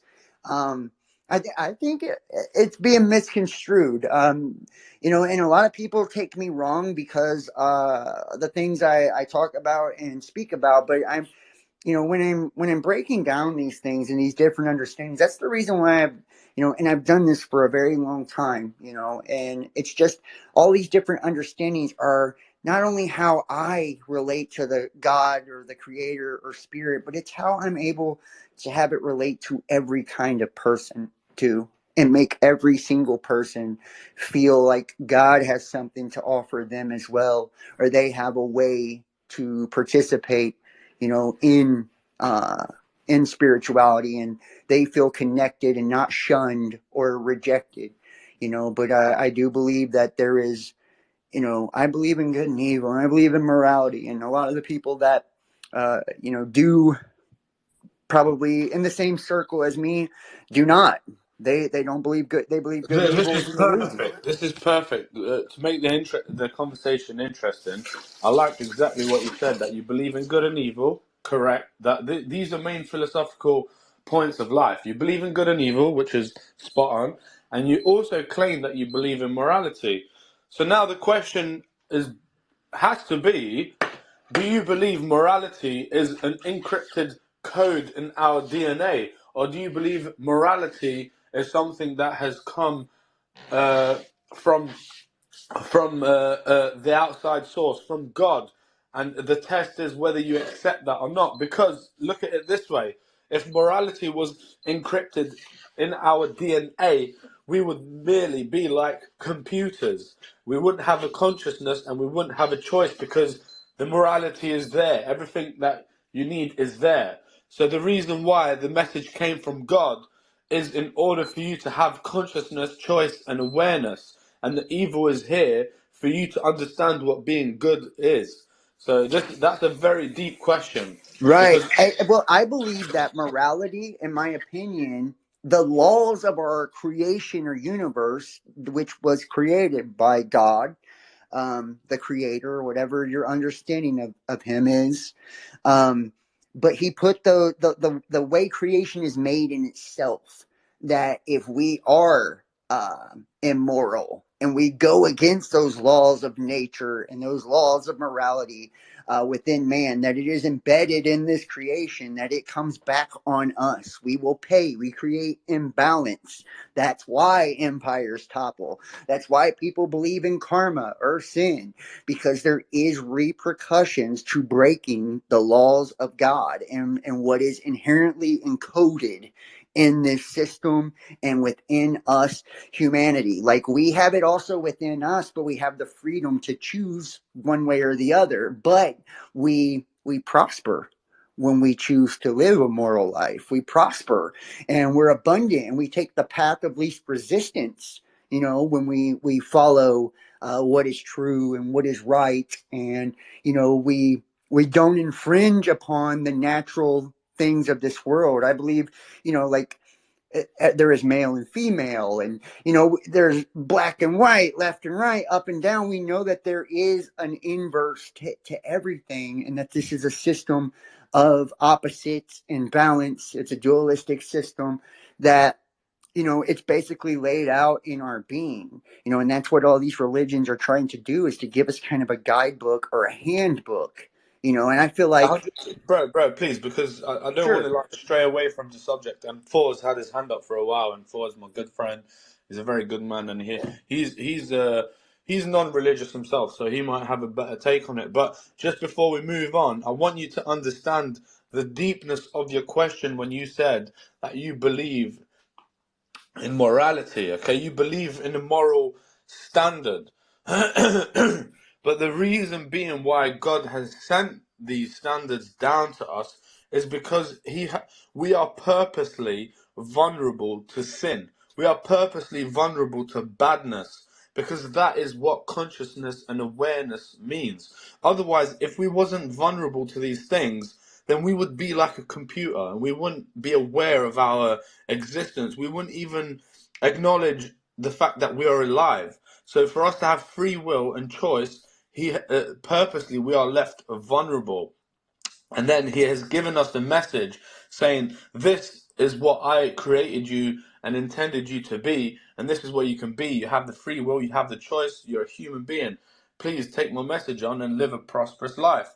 And then obviously the fact that people are doing badness, that is just part of life as well, because that's what we are. We've been left vulnerable to this, and the choice is yours. This is the test. Do you listen to God and follow God? Or do you choose to follow your fleshly desires and indulge in sin? That's totally up to you. But moral codes is not encrypted in our DNA. It's impossible. We would be like computers if we were born with a moral code. So I just wanted to put that out there. But Ford, please, what you got to say, brother? I hope you're good. Hey, and thank you so much, Wake Up, for I feel like that was really good discourse, and I agree with a lot of what you're saying. And go for if you want to jump in and add something to it, you are more than welcome to. If anybody else wants to get in on the conversation, aliens or demons, it is open mic. Are ETs and gods one and the same? We're kind of a little bit all over the place at this point, but if you have something valuable to add. Please raise your hand and jump in. Go ahead, Ford. Yeah, thanks. Hi, Wake Up. Wake Up is my brother. We meet a lot on X. And I see Sergio. Hello, down under. Hope everything is well with you, Sergio. I never met you before, Best, but I feel you because honestly, I had the exact, I would say 100%. Well, I wouldn't say that. I don't know everything about you, but let's say 90% conviction that you had. But actually, this conflict made me well, I searched, I saw this evil that we're seeing made me snap out of it somehow. I knew about the Palestinian struggle for years, all my life, but life goes on, you forget about it somehow, but now I will never. And yeah, it's a true test of good versus evil, and I always had this problem with the hell, the creator that loves us created hell, and he knows from the beginning what path we're going to choose because he knows everything, and I believe, well, God knows everything. It's uncomprehendable to start to comprehend what that is, if something made the universe or the universes. But man, I lost my point. What was I saying? Yeah, You the was talking evil, about the hell evil, and the hell. Yeah, sorry.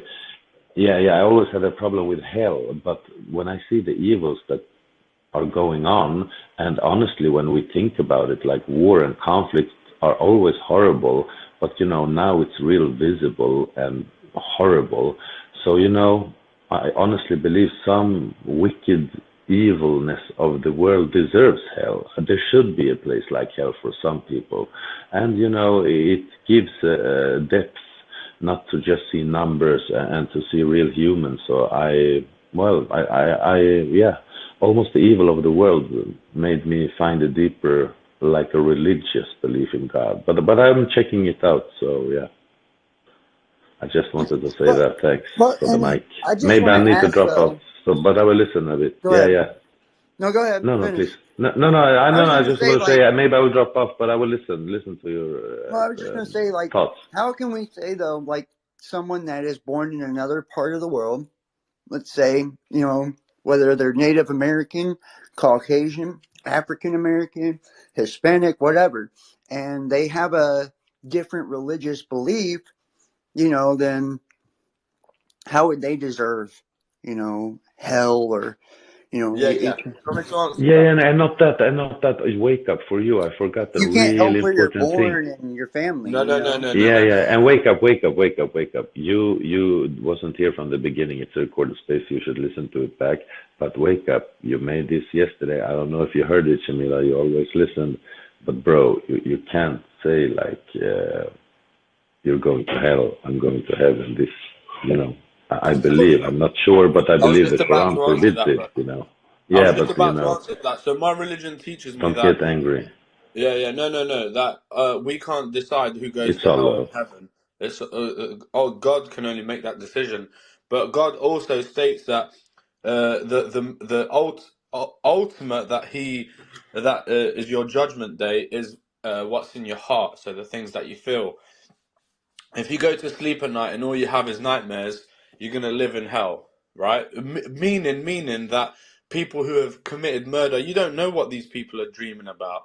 People who have committed murder, they can't sleep at night. They're living in hell already. So this is like it's in their heart. It's embedded in them.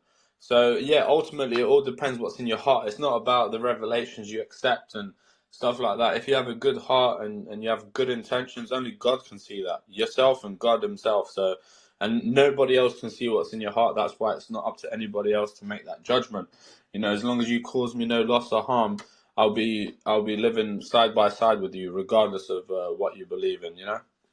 Right, right. And I believe it was the Egyptians that had the belief when you entered into the afterlife that I think it was the god Anubis, which was the lord of the underworld. He would weigh your heart against a feather, you know, and it was like symbolic of, you know, somebody who has a heavy heart, you know, like, or a heavy conscience, you know, it's because of all of the negativity and the things that they put out throughout their lifetime, you know, all they've been done to others or Definitely, definitely, bro. That's spot on. And also, you need to understand that killing is like the ultimate sin, right? So then you realize, oh shit, now it makes sense to why all these veterans and soldiers kill themselves. The blind people would say, oh, they just kill themselves because of the things they've seen. It's like, no, no, no. It's the things they've done that is the problem, not the things they've seen. Because everybody gets exposed to a certain degree of badness. Like online, you might see it, like we're seeing clearly children being blown up and women being blown up, and you know it's disgusting. It's not the things that you've seen; it's the things that you've done. You know, and killing is the ultimate sin. So makes right. sense. And it's so unnatural to us that in Vietnam, this is how modern day video games actually came about. That what they were finding was that the men, when they would, you know, run up on the other men, that they could, once they looked the other man in the eyes, they couldn't kill him. They couldn't pull the trigger. Like, they would literally break down, run the other way, you know, because there was something inherently in them that was just resisting wanting to murder, because they knew in their soul and in their spirit it wasn't right. Nobody that's got a right mind or right heart or right soul wants to harm another human being. That's something demonic, in my opinion, you know. So they created these simulations, that way they would practice, you know, simulate through like video games, shooting over and over and over. That way it was almost like repetitious. That way when they got out on the battlefield, they could just jump off the plane and pop Even the guy and it'd be even automatic. deeper than that, bro. Even deeper than that. If you look at the organization and the peoples that are carrying out the most evil acts, they are the followers of the Talmud, right? Now you look at the I agree. Talmud. Yeah, you look at the Talmud and look at what it teaches. As soon as you are born from somebody who worships the Talmud, you are separated from other children instantly, because you are made to believe that you are a God's chosen person, and everybody else is goyim, is like cattle basically. So this is the ultimate indoctrination of a person's who you want to commit evil, because once you separate him from another human being, ultimately they look at that human being as no relation to them or no connection to them whatsoever, so they have no empathy towards them because they are not even people. So this is the ultimate indoctrination, and I always call it out because it's based on Jewish supremacy, and it's absolutely disgusting. and nobody should be indoctrinated in this manner. It's filth. Right. And I will, to kind of support that a little bit. Um, what he's referring to, the goyim thing, actually derived from the word golem, and a golem is a clay soulless being that is to be manipulated or used, can be used by a living soul. So it's like a voodoo doll, basically, for a person that is, they believe that they are the children of God, that they have a special soul in that particular belief system than everybody else on planet Earth. And that's why when Trump did that executive order or whatever, the anti-Jewish stuff that was going on a few years ago, not labeling them a race or a religion. It was essentially declaring them that godhood, and that's why, and he was a puppet of the Zionists through and through. And I know people hate to hear that, but it's true. He was Israel's bitch. And the United States is the whore of Babylon. We are essentially Israel's bitch as a nation. And when we and I know a lot of people don't like to hear that either, but we are. We're ran by that country. And we do all their bidding. If you look at the Babylonian system or the flag, there's three pillars, and it's the three pillars represent the different structures of the Babylonian system, and it's Babylon, London as a financial epicenter, the Vatican as a religious epicenter, and the District of Columbia, DC, which is the war, epicenter. So, you see all of these things, and every one of them also have the Luciferian symbolism. Columbia, she's got the flame of Prometheus in her hand, and the Statue of Liberty. She's got the spikes of Hecate, which is the goddess of witchcraft and sexual promiscuity. On and on and on, and even the Vatican with the fish hats and all of that, and it's like a lot of people, and even England, the Chaldeans, and the United States is the daughter of the Chaldeans. Like the Bible does refer to a lot of this, and even refers to the synagogues of Satan, says they'll claim to be Jews but are not. And then we see this battle taking place right now between, the political state of Israel and Palestinians. So it's like, is it the false ones versus the real ones?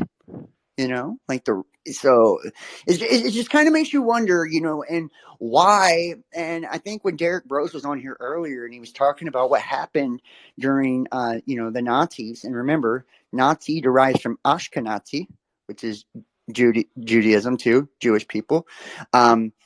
And I love all people. So I want to, in all religions, I just want to put that out there. I love everybody. I don't have nothing against anybody, and nobody can help how they're born or what's inside of them or the beliefs of their ancestors. But you can be conscious about what you choose to believe and, condone. But that was and Holocaust means a burnt offering, right? So that was a burnt Do you offering to believe this create the family political has? state of Israel. Do you believe this family has existed since the dawn of man? Do I believe that they have existed since the dawn of man? Yes. Yeah, exactly. That basically explains that life is a test, because these people will always exist. There's no eradicating them. That's the whole part of life. Unfortunately, everything is God's will, and you might say to yourself, "Well, that's fucked up. Like, why would that even be the case?" But this is the whole idea of you being conscious, because the philosophical argument is that you need to have bad in order to see good. That there's no such thing as a perfect entity that is comes in the afterlife, because we don't have that level of awareness, and that we don't live in that dimension where that can be accepted. We live in a dimension where you have free will and choice, and in order for you to have that free will and choice was when the apple got bit, the first sin, and it's like boom. Then we discovered that we have a choice to go against the grain, meaning that we are aware and we have free will, and that's the beauty of being a human being. So these people have always existed and will always exist. The question is, are you gonna be on that side, or are you gonna be on the side of good? Do you know what I mean? We totally understand I totally understand what side I'm on anyway.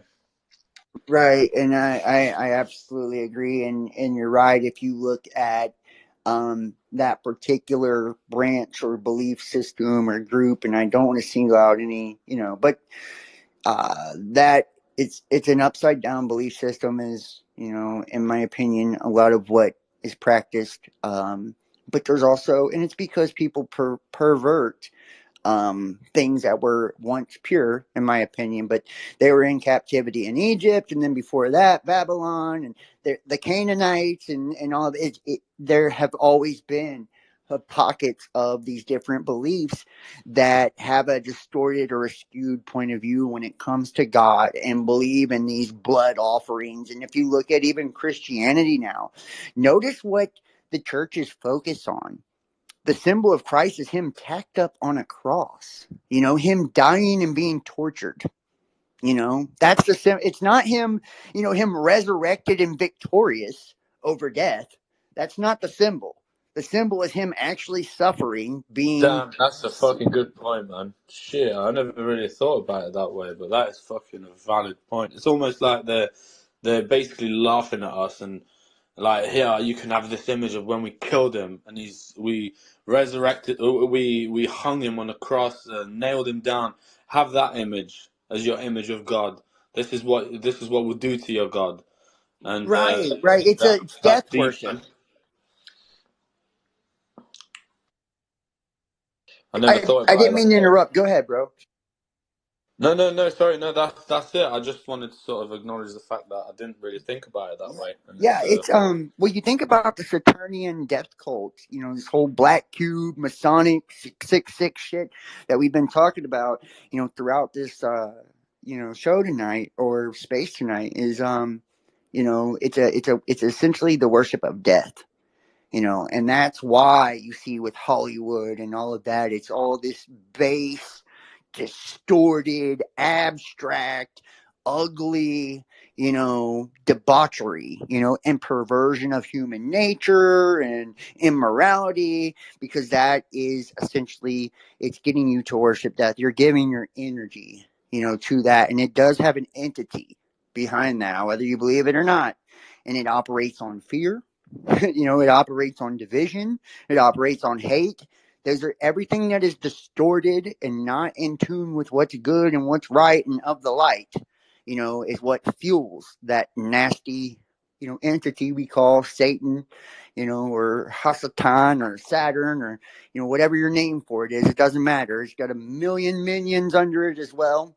And they operate in a hive mind. That's why, when people sell them their souls and all of that, they're essentially they're giving up that divine spark. They're sacrificing themselves to that entity, for things of the physical world. It's like, they're making a pact for money or fame or whatever, and it's like they're giving away their inheritance, which we all have an eternal inheritance, in the higher aeons, if you will. Um, and that's why in the Constitution and all of that, it talks about the right to pursue liberty and happiness and all of that, because that's our natural inherent birthright as the children of the Most High. We all have we're supposed to be born to prosper and have good and, be fruitful and multiply and all of that. But it's like, we've somehow allowed ourselves to come under the control of these different, factions of the system. And it's like now, as that's happened, a lot of people are willing to, sacrifice their morals and their principles, to get ahead in this world, because all they see is, the physical, and that's what motivates them. That's what drives them. And most people believe that the world only consists of them. It's totally their ego. They don't think about how any of their actions or behaviors affect anyone outside of themselves. And they have a small universe, they have a small reality, and it's a shitty place to be for anyone. And I think, when we're still asleep and we're still in the dark, that is our reality. It's one where everything revolves around us. It's one where it's all about us. And as we grow, we learn, and I think that's what Muhammad and Jesus and all these different prophets and messiahs and stuff were showing you through self-sacrifice. And it was that service to others is actually the highest form of service to oneself. So it's like we try to grow and heal and evolve so we can serve our brothers and sisters better, because it's through that service to one another that we actually, make the world a better place, and that we actually go to a higher level. And if anybody has anything else to add, I'm gonna start wrapping No, it no, up you're here. spot on. You're very well educated on these matters. I mean, yeah, I think it's just a matter of time.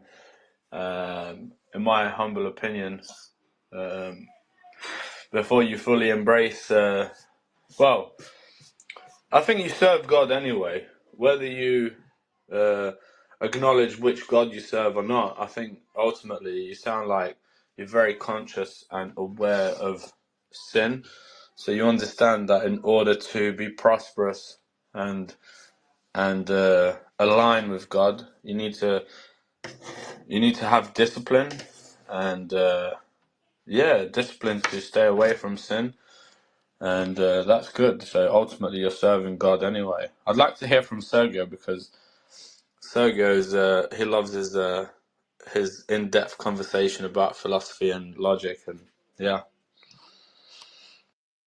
I So seen Sergio has his hand up earlier. I didn't know if he still wanted to jump in, but you're more than welcome to if you he's want. down under, so I don't know if it's late.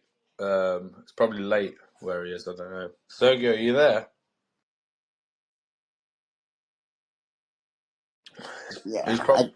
probably been fly kicked by a kangaroo. Well, hey guys, I want everybody to know too. Like, I really appreciate each and every one of you for taking the time tonight and to join me in this discussion. Sergio, here you go. Go ahead, Sergio. Happened, but I was maybe just going to touch on Paul's point that he was talking about hell, and I think sometimes, how can someone prove that we're not currently living in hell because of the amount of violence out in the world? And from personal experience of people that have done good in the world, dying so young, like they say, the good die young. And then you look at other people that live on for so long and they've done so much harm to the world.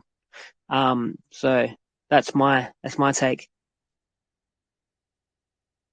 Yeah, that's a good point. And a lot of people believe that the God of this world um, is in fact Satan, or in that the flesh or the physical nature is sinful by nature. And even the words of Christ when he was talking to the Pharisees and Sadducees, he said, your father's the father of lies. He was telling them that they worshiped the devil ultimately, and that his father was one from heaven. And notice, when he was being crucified, he didn't say uh, the same name that they use. He actually, I think, said Adonai was the name that, according to some of their texts, who knows, it all changes depending on the translations. But it's like, Father, why have you forsaken me? Because it felt like a defeat, ultimately. But he could see, I guess, before he passed, that it's that this was going to serve as an ultimate lesson, of what this world does to those who try to make an impact and change it, what those who try to reveal all that's been hidden, and um, that the powers that be, these churches, they're some of the most evil people in the world, are running these religious systems, which is sad, because they have congregations of probably a lot of good people that are there for genuine reasons, and as they stuff their pockets and pervert their belief systems for fame and money and whatever else, you know we get closer and closer to, I feel like we're tipping the scales finally to humanity coming around to seeing the truth of all of it, and just kind of Yeah. seeing through the. Go ahead. Can we just address his point that? But I think his main point was how do we know? Because Thor was talking about hell, and Sergio's like, how do we know that the hell isn't here? And I would just answer that very basic, Sergio. I would say that we get a glimpse of heaven and hell here. We get a glimpse of what it may look like or what it may be like, and I feel like 100%. You know, when somebody commits a murder or a rape, and he becomes conscious and aware of it, God, the Creator, has given him a glimpse of where he's going to be in the hereafter. And i.e., for example, when they go to bed, they fucking piss the bed and they can't sleep and have nightmares, and that is literally what hell is.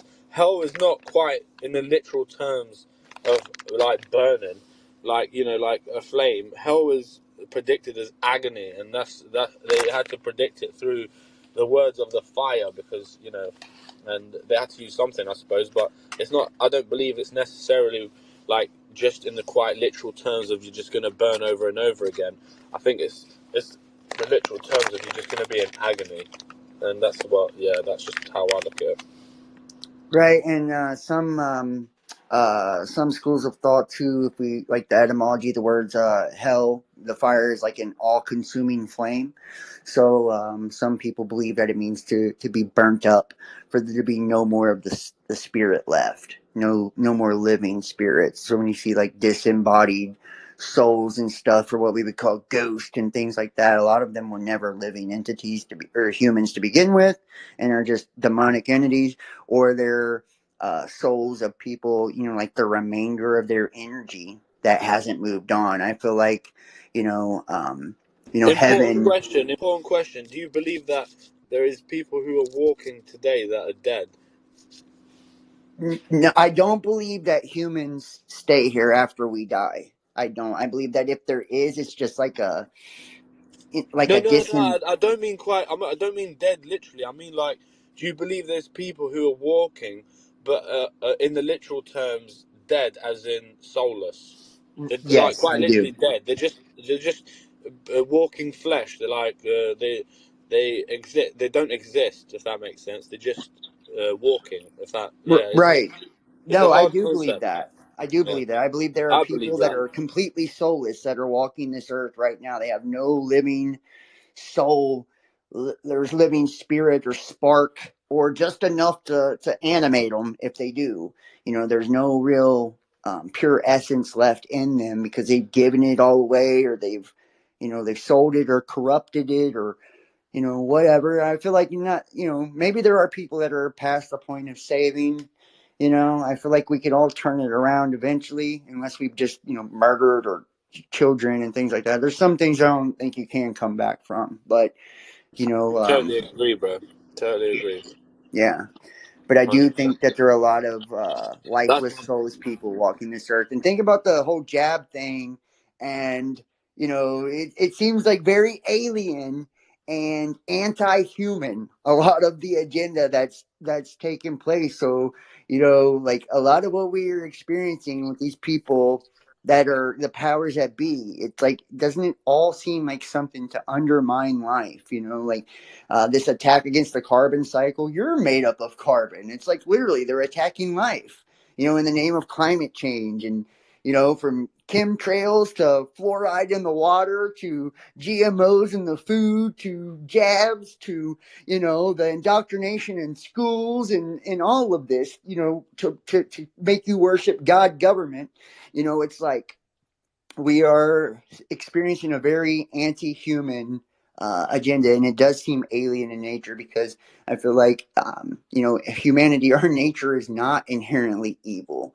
We were actually created to be good, and that kind of shows through, if you ever see like a real tragedy or something. I think you see the real spirit of humanity. People are like rescuing one another and coming together, and you see so many people coming from different parts of the world to help out other countries, not the governments, but people. And we see the heart and soul of people when our backs are truly against the wall. And I feel like, we are on the precipice of greatness, and it's like, because we're being forced to be.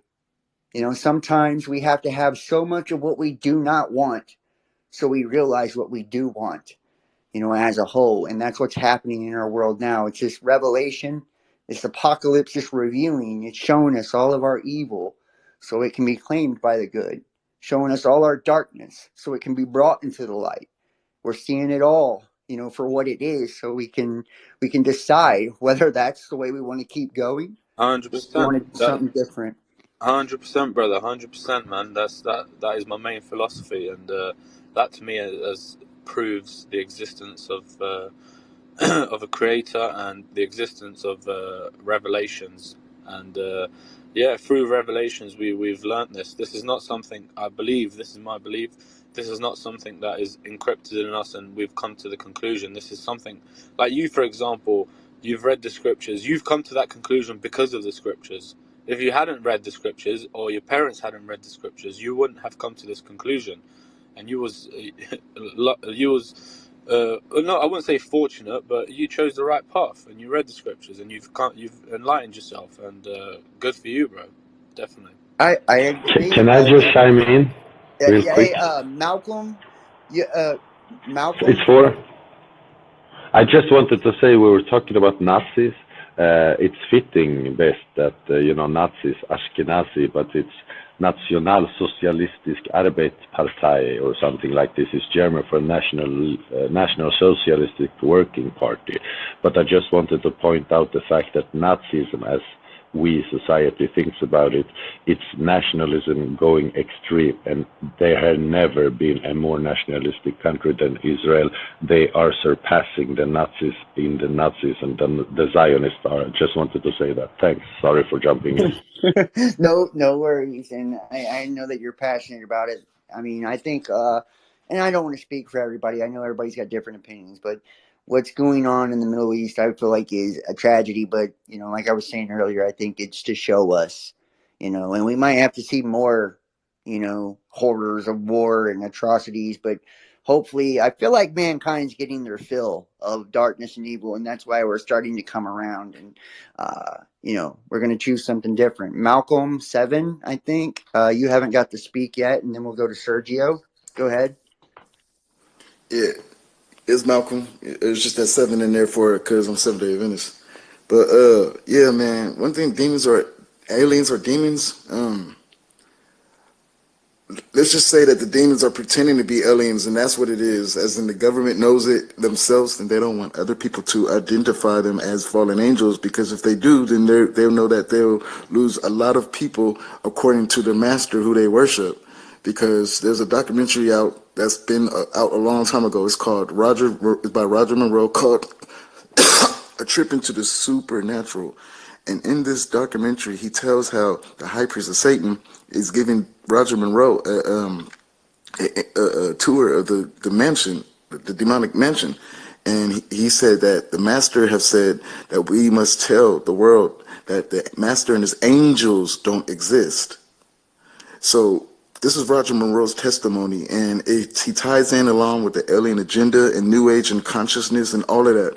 Everything that's considered to be New Age, he actually is saying is what the agenda of the Satanists are actually trying to portray. I mean, are trying to push out. But the thing is that no one really wants to watch the documentary to see. And like, these are like people that experienced it themselves.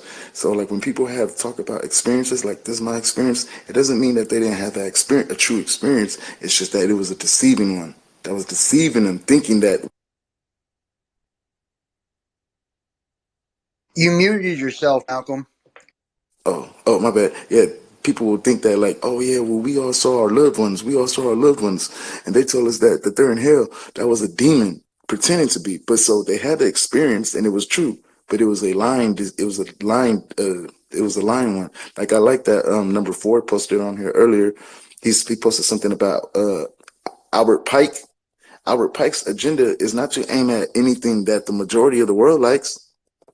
It's to aim at the majority of what the world don't like, and that is Christianity. For instance, the whole reason of this war is to end atheism and Christianity for Luciferian. Right, to mutually destroy one another.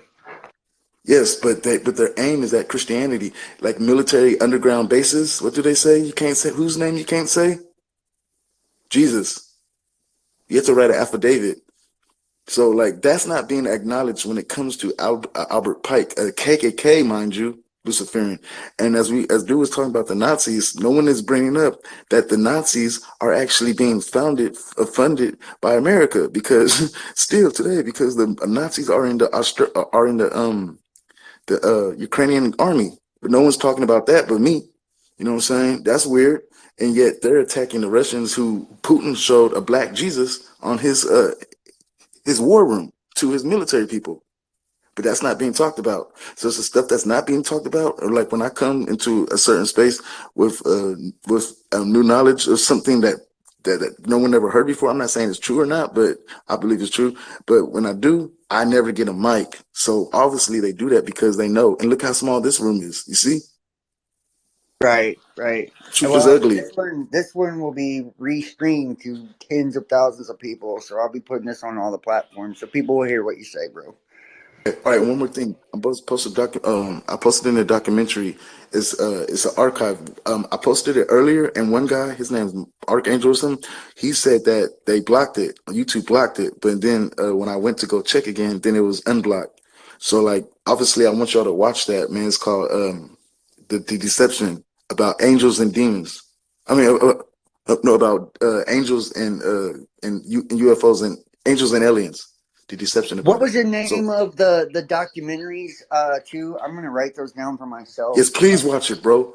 Yeah, Please, please tell man. me the names of those again. All right, all right. What were the names? It's called. Um, Here, I posted it in the comments. Please do. Um, Yeah, Roger oh yeah, Monroe. that one, that one. Yeah, Roger Monroe, A Trip into the Supernatural. Okay, and then That you one said there is was that another one. one. Yes. Okay, I'm gonna post that one too. Okay, please do, please do. Yeah, man, please, And man, because this is why I'm federal. This is why I'm enemy of the state, man. I'm not even lying, bro. I'm not like forgotten. It's forgotten heaven is my witness, man. Real talk. This is why Tupac was 7 Day Theory, 7 Day Adventist. That's why I got that seven in here. The Vatican, from the horse's mouth, they say the only true Protestant is 7 Day Adventist, but the Jesuit oath says to kill Protestants. Also liberals. Those are for those who say I'm not religious. Well, that's cool because that's what a liberal is. You feel me? That's who the Jesuits are aimed at. well, So I know what you're talking about, the Jesuit oath, and it talks about ripping the babies from their wombs and yes, about they're again, exterminating their execrable yes, race, and yeah, it's yes, terrible. and it's about my faith that they want to do it inebly. You feel me? It's As about a all of Protestant, Christianity. yes, It's it's okay. It's all of Christianity, right? But they pin it down by saying what Christianity? They say because the Catholic Church says in their own catechism that the only true Protestant is 7 Day Adventist, but the Jesuit oath says to kill 7 Day Adventists. I mean, it says to kill Protestants. You see how the dots are connected? I understand, and I had a lady, one of my mentors actually, was raised a 7 Day Adventist.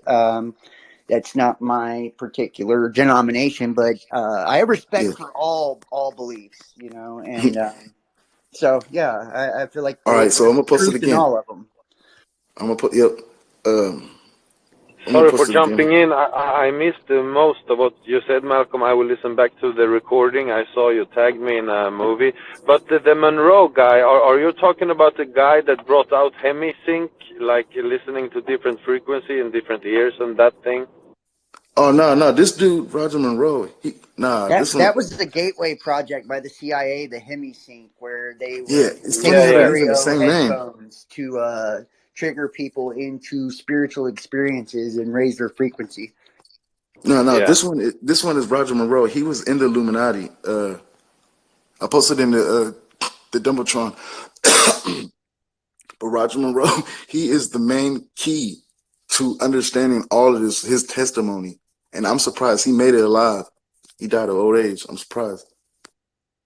That's real surprising because most of them, there was guys that was in here talking about different people that have been whistleblowers. I mean, the number one whistleblower we see right now. This is how they do whistleblowers, by the way. And this is my last space that I did was targeted individuals, and most people that really Bruh, speak that's any me. truth. That's me. Hey, I'm telling you, listen to that one, man. Me and Derek Bros did that one. Uh, and we had a lot of people speak. A lot of people have, directed energy weapons, voiced the skull, just the most terrible, terrible ways of electronic torture, and it's all spiritual at the end of the day, and these negative demonic forces that are oppressing us, and it's like, a lot of people believe it's because these are chosen ones of God or God's elect. I think it's just we're children of the Most High, and we are putting out love and truth and, bringing something good to humanity. And it's like they're trying to counteract that. They're trying to suppress it or oppress us and put us in fear and if you look at like Luciferian beliefs, and a lot of people, celebrities even come out and said this, if they make a song that's too conscious, they'll have to, sing something that's dumbed down, to make a balance. That's why the Baphomet has the breast and, it's the male, female, the goat and all that, it's supposed to be the balance. That's how Luciferianism works, right? It's about that neutrality. And you'll hear a lot of that in New Age spiritual circles as well, because most New Agers with the love and light shit don't understand that they've all been indoctrinated into Luciferianism. They're oblivious to it, And I actually did a space a little bit earlier, but we were having some technical glitches on, are we, witnessing mass awakening or mass indoctrination? Because I do Bro, that's believe what I it be is. saying. Everything you just said about how they're accepting Luciferian, and like I get like talked about like it's, I don't know, it's crazy, man. Hey, bro, you're not the only one, Malcolm. There, I'm sure everybody, not, I wouldn't say everybody, but most people in here, I don't want to speak for everyone, but most people in here, I guarantee could, and maybe we'll do another TI space, this evening or something, if people are down. That way people can share their stories. I'm going to try to do spaces more often, and I'm going to be sharing them on my Yes, other platforms. look, I want to say a secret. I want to say, I'll tell you a true secret about TIs. All right, this is it. Here it goes. Go take a breath. Okay. The military term that they have for this is called, and then just a couple of days ago, Whoa, whoa, whoa, whoa, whoa, whoa. You cut out when you He said broke that. up for me. huh? Say it again, because you cut out when you said I'm it. kind of scared now, but all right. The military term for TIs is empowered individuals, someone who can have an influence over the community. Sorry, what is an TI? TI is a targeted individual. Okay, okay. And if you think about and I just want to point this out, guys, the Patriot Act, 9/11, and all that, which is very, that's Freemasonic ritualism right there at its best, just to keep it real. That's why those twin towers, which represent the two pillars, the solar and lunar, and Yep, Heliopolis and yep. Solomon King and all Solomon that, in Sacramento. they were collapsed. And what was erected? A giant needle in its place, at ground zero. The new building looks like a giant needle. I'll post the picture in here if you want to see it. But I mean, it's like, and then what do they disseminate through the Department of Defense? The jab to everybody. And over 90% of all the people in every country in the world, fell for C-19. And if you take C-19 and you invert it, DVOC 91, look at the meaning for that in Hebrew. I'm just trying to tell you, this is a mass agenda, to And I its just, sorry depopulation. to interrupt, but always when they reverse, things in reverse, even they show us in text backwards and stuff, that's pure Luciferian, that's pure satanic stuff. It absolutely, it's called reverse manifestation. So a lot of times when we do manifestation, we do thought, word, deed. So they'll do deed, word, thought. They do it in backwards. That's why, to put it into your mind. It's reverse manifestation. You're right, backward masking, all of that. But yeah, and that's how witchcraft works the best. It's called hidden in plain sight. It's like, I'll tell you about it, but I tell you about it in a way that you will think I'm talking about something else. That way you accept it easier. It's like, go take your medicine a lot easier if you think that it's candy, and that's what's happening to the masses essentially. And that's what makes the spell so powerful. And if you think about words in general and why language is so powerful, first off, in the beginning was the word, and word was with God. Words give us the ability to communicate not only with our creator but with ourself and our own conscious and subconscious, and one another. So language is powerful. So we're able to take our thoughts and translate them into, frequency, a sound vibration, and put it into the ether. And words are spelled, right? Spelled. So when you understand a word, you stand under the spell or spelling of the word. Get it? So That's why policemen always ask you, do you understand? Do you stand under me? And you should say, no, I don't understand. Never understand anything. right, it's understanding would be kind of, the better thing or better term, I guess. But yeah, understand. You're standing under it. So you're under that spell of that word. Brother Best, it sounds like you have listened or read some Jordan Maxwell. Am I correct? I've heard of Jordan Maxwell. I've listened to a little bit of everybody. I've been doing this since 2015. So I've I been meant to around a do a long thumbs up. time. Sorry. And Sergio, you go ahead and jump in, man. I seen your hand up for a minute, and as long as you guys are respectful, you can hop in whenever. Go ahead, Sergio. I don't think Malcolm's finished his point. Malcolm, do you have anything else to add, bro?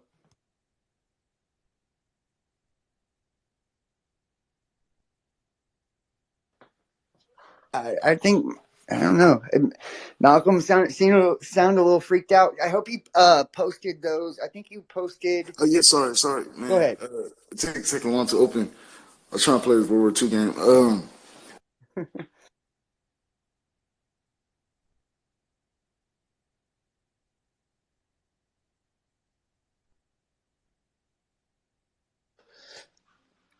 Is anyone speaking? I can't hear anyone. I can't hear anyone. I thought Malcolm was gonna go. Go ahead, Yeah, Malcolm.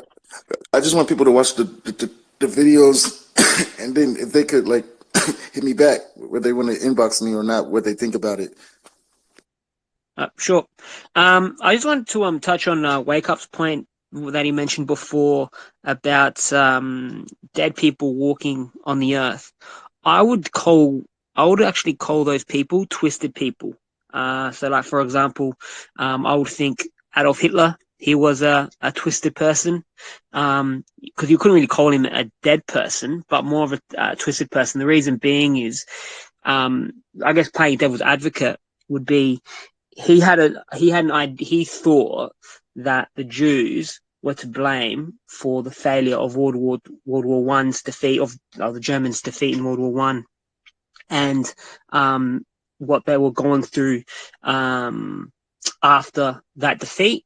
And so all his things that he had in place were, in his thoughts, were for the betterment of the German people, or certain German people.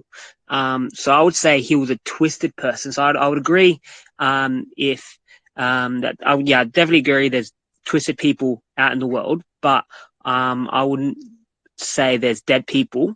The reason being is that what motive, like, so something that's dead would have no motivation or no purpose whatsoever because it's dead. That's my take on the word behind dead. So I would say more twisted individuals definitely walk the earth.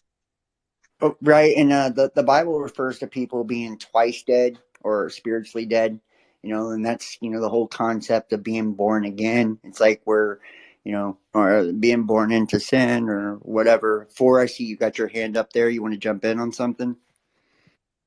Yeah, I just wanted to point out the fact that I've heard you say that before, Wake Up, and that reminds me of something. I don't know who said it, and I probably botched it, and I don't remember the years correctly, but somebody said, like, most people die in their 30s, but they're buried in their 80s. And I think it goes into how we are living life also. This is a beautiful paradise, but I believe some satanic terrorists has waged terrorism against humanity, and they have destroyed it all for humanity. And as you said, Best, humanity is waking up. We are, and I believe it just has begun, honestly. Yeah, definitely. And then the definition of dead for me is once you lose your soul. And I've posted it on the actual nest, and it says this is something that is key to me. I've posted this a long time ago. It's my deepest philosophy that I find to be true because I believe in the hereafter. So I don't believe leaving this earth means that you're dead. So I want people to acknowledge that leaving this earth does not equate to you being dead. And yeah, the only people who die are the people who do evil and go against God. Dying is not leaving this world. Dying is giving your soul to the devil. There are many walking who are dead and many gone who are living. So for me, that's the most in-depth philosophy that I can project, basically. It's been this has been really, really interesting. I've loved to hear so many different schools of thought and perspectives when it comes to this, and I feel like I kind of knew that we were going to end up going down the whole spiritual and God rabbit hole with this conversation because it seems like everything always kind of comes back to that, doesn't it? At the end of the day, it's like everything comes from that source, from the creator, from the spirit. This entire reality is manifest from the spirit. So it's like we're always going to come back to that, and as long as we use our discernment and our critical thinking and we remain supportive of one another too and accepting of our differences, we don't have to condone everything that everybody believes in, but it's like embracing one another and encouraging discussions where we are respectful of one another, whether we disagree or not. This is how we create, or put the pieces together for the big picture, and we really can start to come to some solutions and conclusions. Because think about it, government and all of this are never going to give you the microphone. They're never going to give you the stage. It's like if we don't do it amongst ourselves and put it into the collective and let it permeate the spirits of everyone, and let this be what spreads is, beliefs of goodness, love, compassion, empathy, and understanding that we're enslaved by a system and that what's going on isn't right in so many different ways, and how it's all connected to a spiritual war of good versus evil, and what however you perceive it, it's like this is how we outgrow the lessons of the past. This is how we break the cycles or the curses or these familial or ancestral curses that have been on a lot of us. Think about it. They have been duping not just this generation, but they've duped your fathers, your grandfathers, your grandfathers' fathers. Like how many different times do they have to kill us and sacrifice us and make us a burnt offering to their gods? Before we get the fucking picture that we're being played, that we're being enslaved, that we're being manipulated, that we're being used, and that the reason they keep all this shit a secret and a mystery and keep it occulted and hidden is because you would become empowered with it. We would become united with it, And they always gotta, they create these straw men for you to take your aggression out on, and they want us to divide and tear each other apart. That we're not focused on them and what's actually going on. Ford, go ahead and jump in. I see you got your hand up here. Anybody else that wants to jump in, please. Yeah, I just wanted to say the things you said. Yeah, it's beautiful because humanity needs to take the world back, and what we're having are some little mini international town halls, right? Like discussing, exchanging knowledge. It's beautiful. Right, and that's what's the internet is the public square or town hall now, and that's why it's so important for us. And think about censorship, and I can tell you this, I'm on YouTube. I've got large followings on Facebook, YouTube, all these other platforms, and all of them are so censored. It doesn't matter if you got tens of thousands of people, you can barely reach anyone now if you're talking any truth. So it's like when we have places like spaces, which I feel like is one of the last of the Mohicans here when it comes to actually being able to gather, and it's free. You don't have to pay for a subscription or any shit like that to be able to get on here and speak your piece and speak your mind, which is awesome. you know as long as we have something like this, we have to utilize it, and we got to take back what's been taken from us.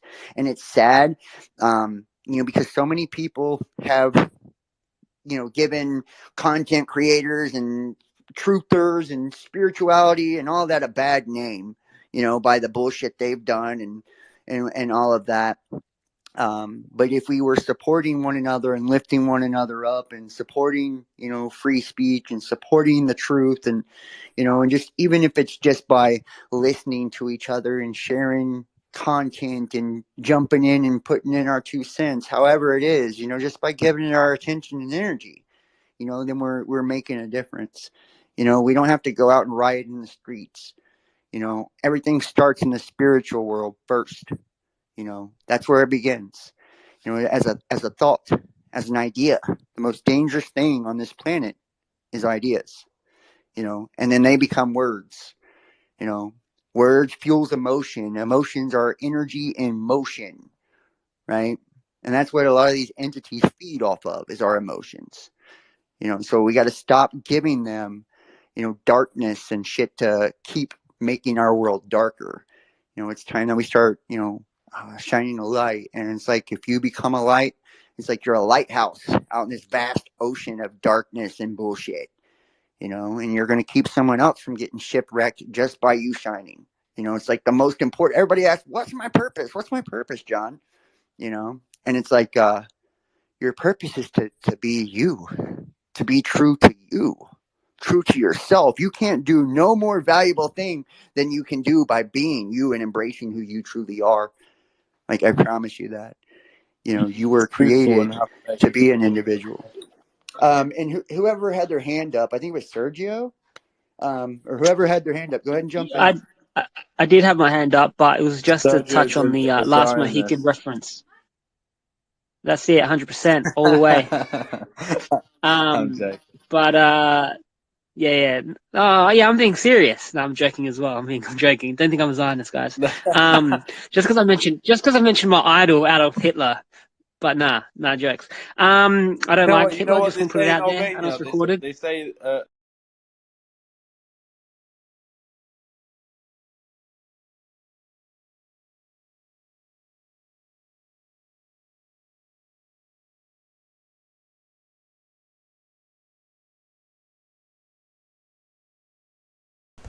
All right. Well, I just wanted to say thank you, everybody, tonight for watching and joining me. If you would, please make sure to like this, wherever you're watching from, Facebook, YouTube, wherever. Share this link to your groups, your pages. That helps me out tremendously. Comment. Let me know what you think about the discussion. And keep in mind, we're viewer powered. So if you want to donate and support, you can do that. PayPal.me/The Best Damn Podcast. Cash App, Best Damn Podcast, or Facebook Messenger Pay. And it's Facebook.com/John Keane Best Damn Podcast. Tomorrow night, 10:30 p.m. Eastern Time. Join the Best Damn Fam. We'll be doing our private and live uncensored show. We do it every Sunday. And you can check that out on Patreon. It's patreon.com Best Damn Podcast Official. And say you don't want to do the monthly billing thing. Everybody who donates in the month of January gets access to all 4 of the episodes for January. So you just, donate, support whatever you can, and then you text 513-393-2396, 513-393-2396, or email therealbestdampodcast@gmail.com, and I'll send you those links for those of you that have supported. And yeah, if you would like to book a personal tarot reading, we do those as well. Same thing, text the phone number or email. You can also get them, you can now book them, I believe, on Facebook on my personal page and or my business page. I'm not sure, maybe both. And you can also get them on Patreon for sure for those that are interested. Please follow us Instagram, Facebook at Best Damn Podcast. Twitter, The Real Best Damn. This was recorded on Twitter Spaces, so for those who are interested, I do those weekly as well. What else?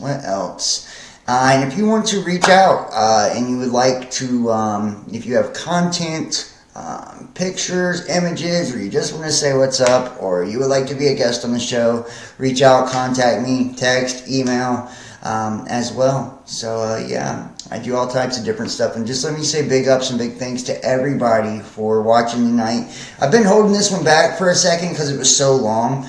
But I thought, why not just go ahead and put it out there for the public, for everybody that's watching. Thank you, Kim, for posting all that on YouTube too. Yeah, and check us out, youtube.com, Best Damn Podcast Official. The backup channel is youtube.com, Best Damn Podcast. So yeah, I think that's about. Oh, we're on TikTok too, and make sure to catch the daily reads for tarot. They're doing really well, by the way. So anybody likes that, I like that. So, and big ups, big thanks to Derek Bros for joining me on these Twitter Spaces. He's been it's one of my good buddies, and he's been a great friend. So I've got so much more coming up. I do have. You can join us on Patreon, and there is a free section. I'm putting the entire library of my content over on Patreon, so not everybody has to have money to be able to check it out. And I do post. I put all the show links and books and stuff over there as well. It's like I'm revamping it. That's pretty much the new headquarters. So if you haven't joined me over there, consider checking it out. All the links are in the description. Thank you so much for watching. Yeah, all the new viewers, new subscribers, thank you so much, guys. I love you all. And I hope you have an awesome weekend, awesome week. And I'll see you next time. Peace.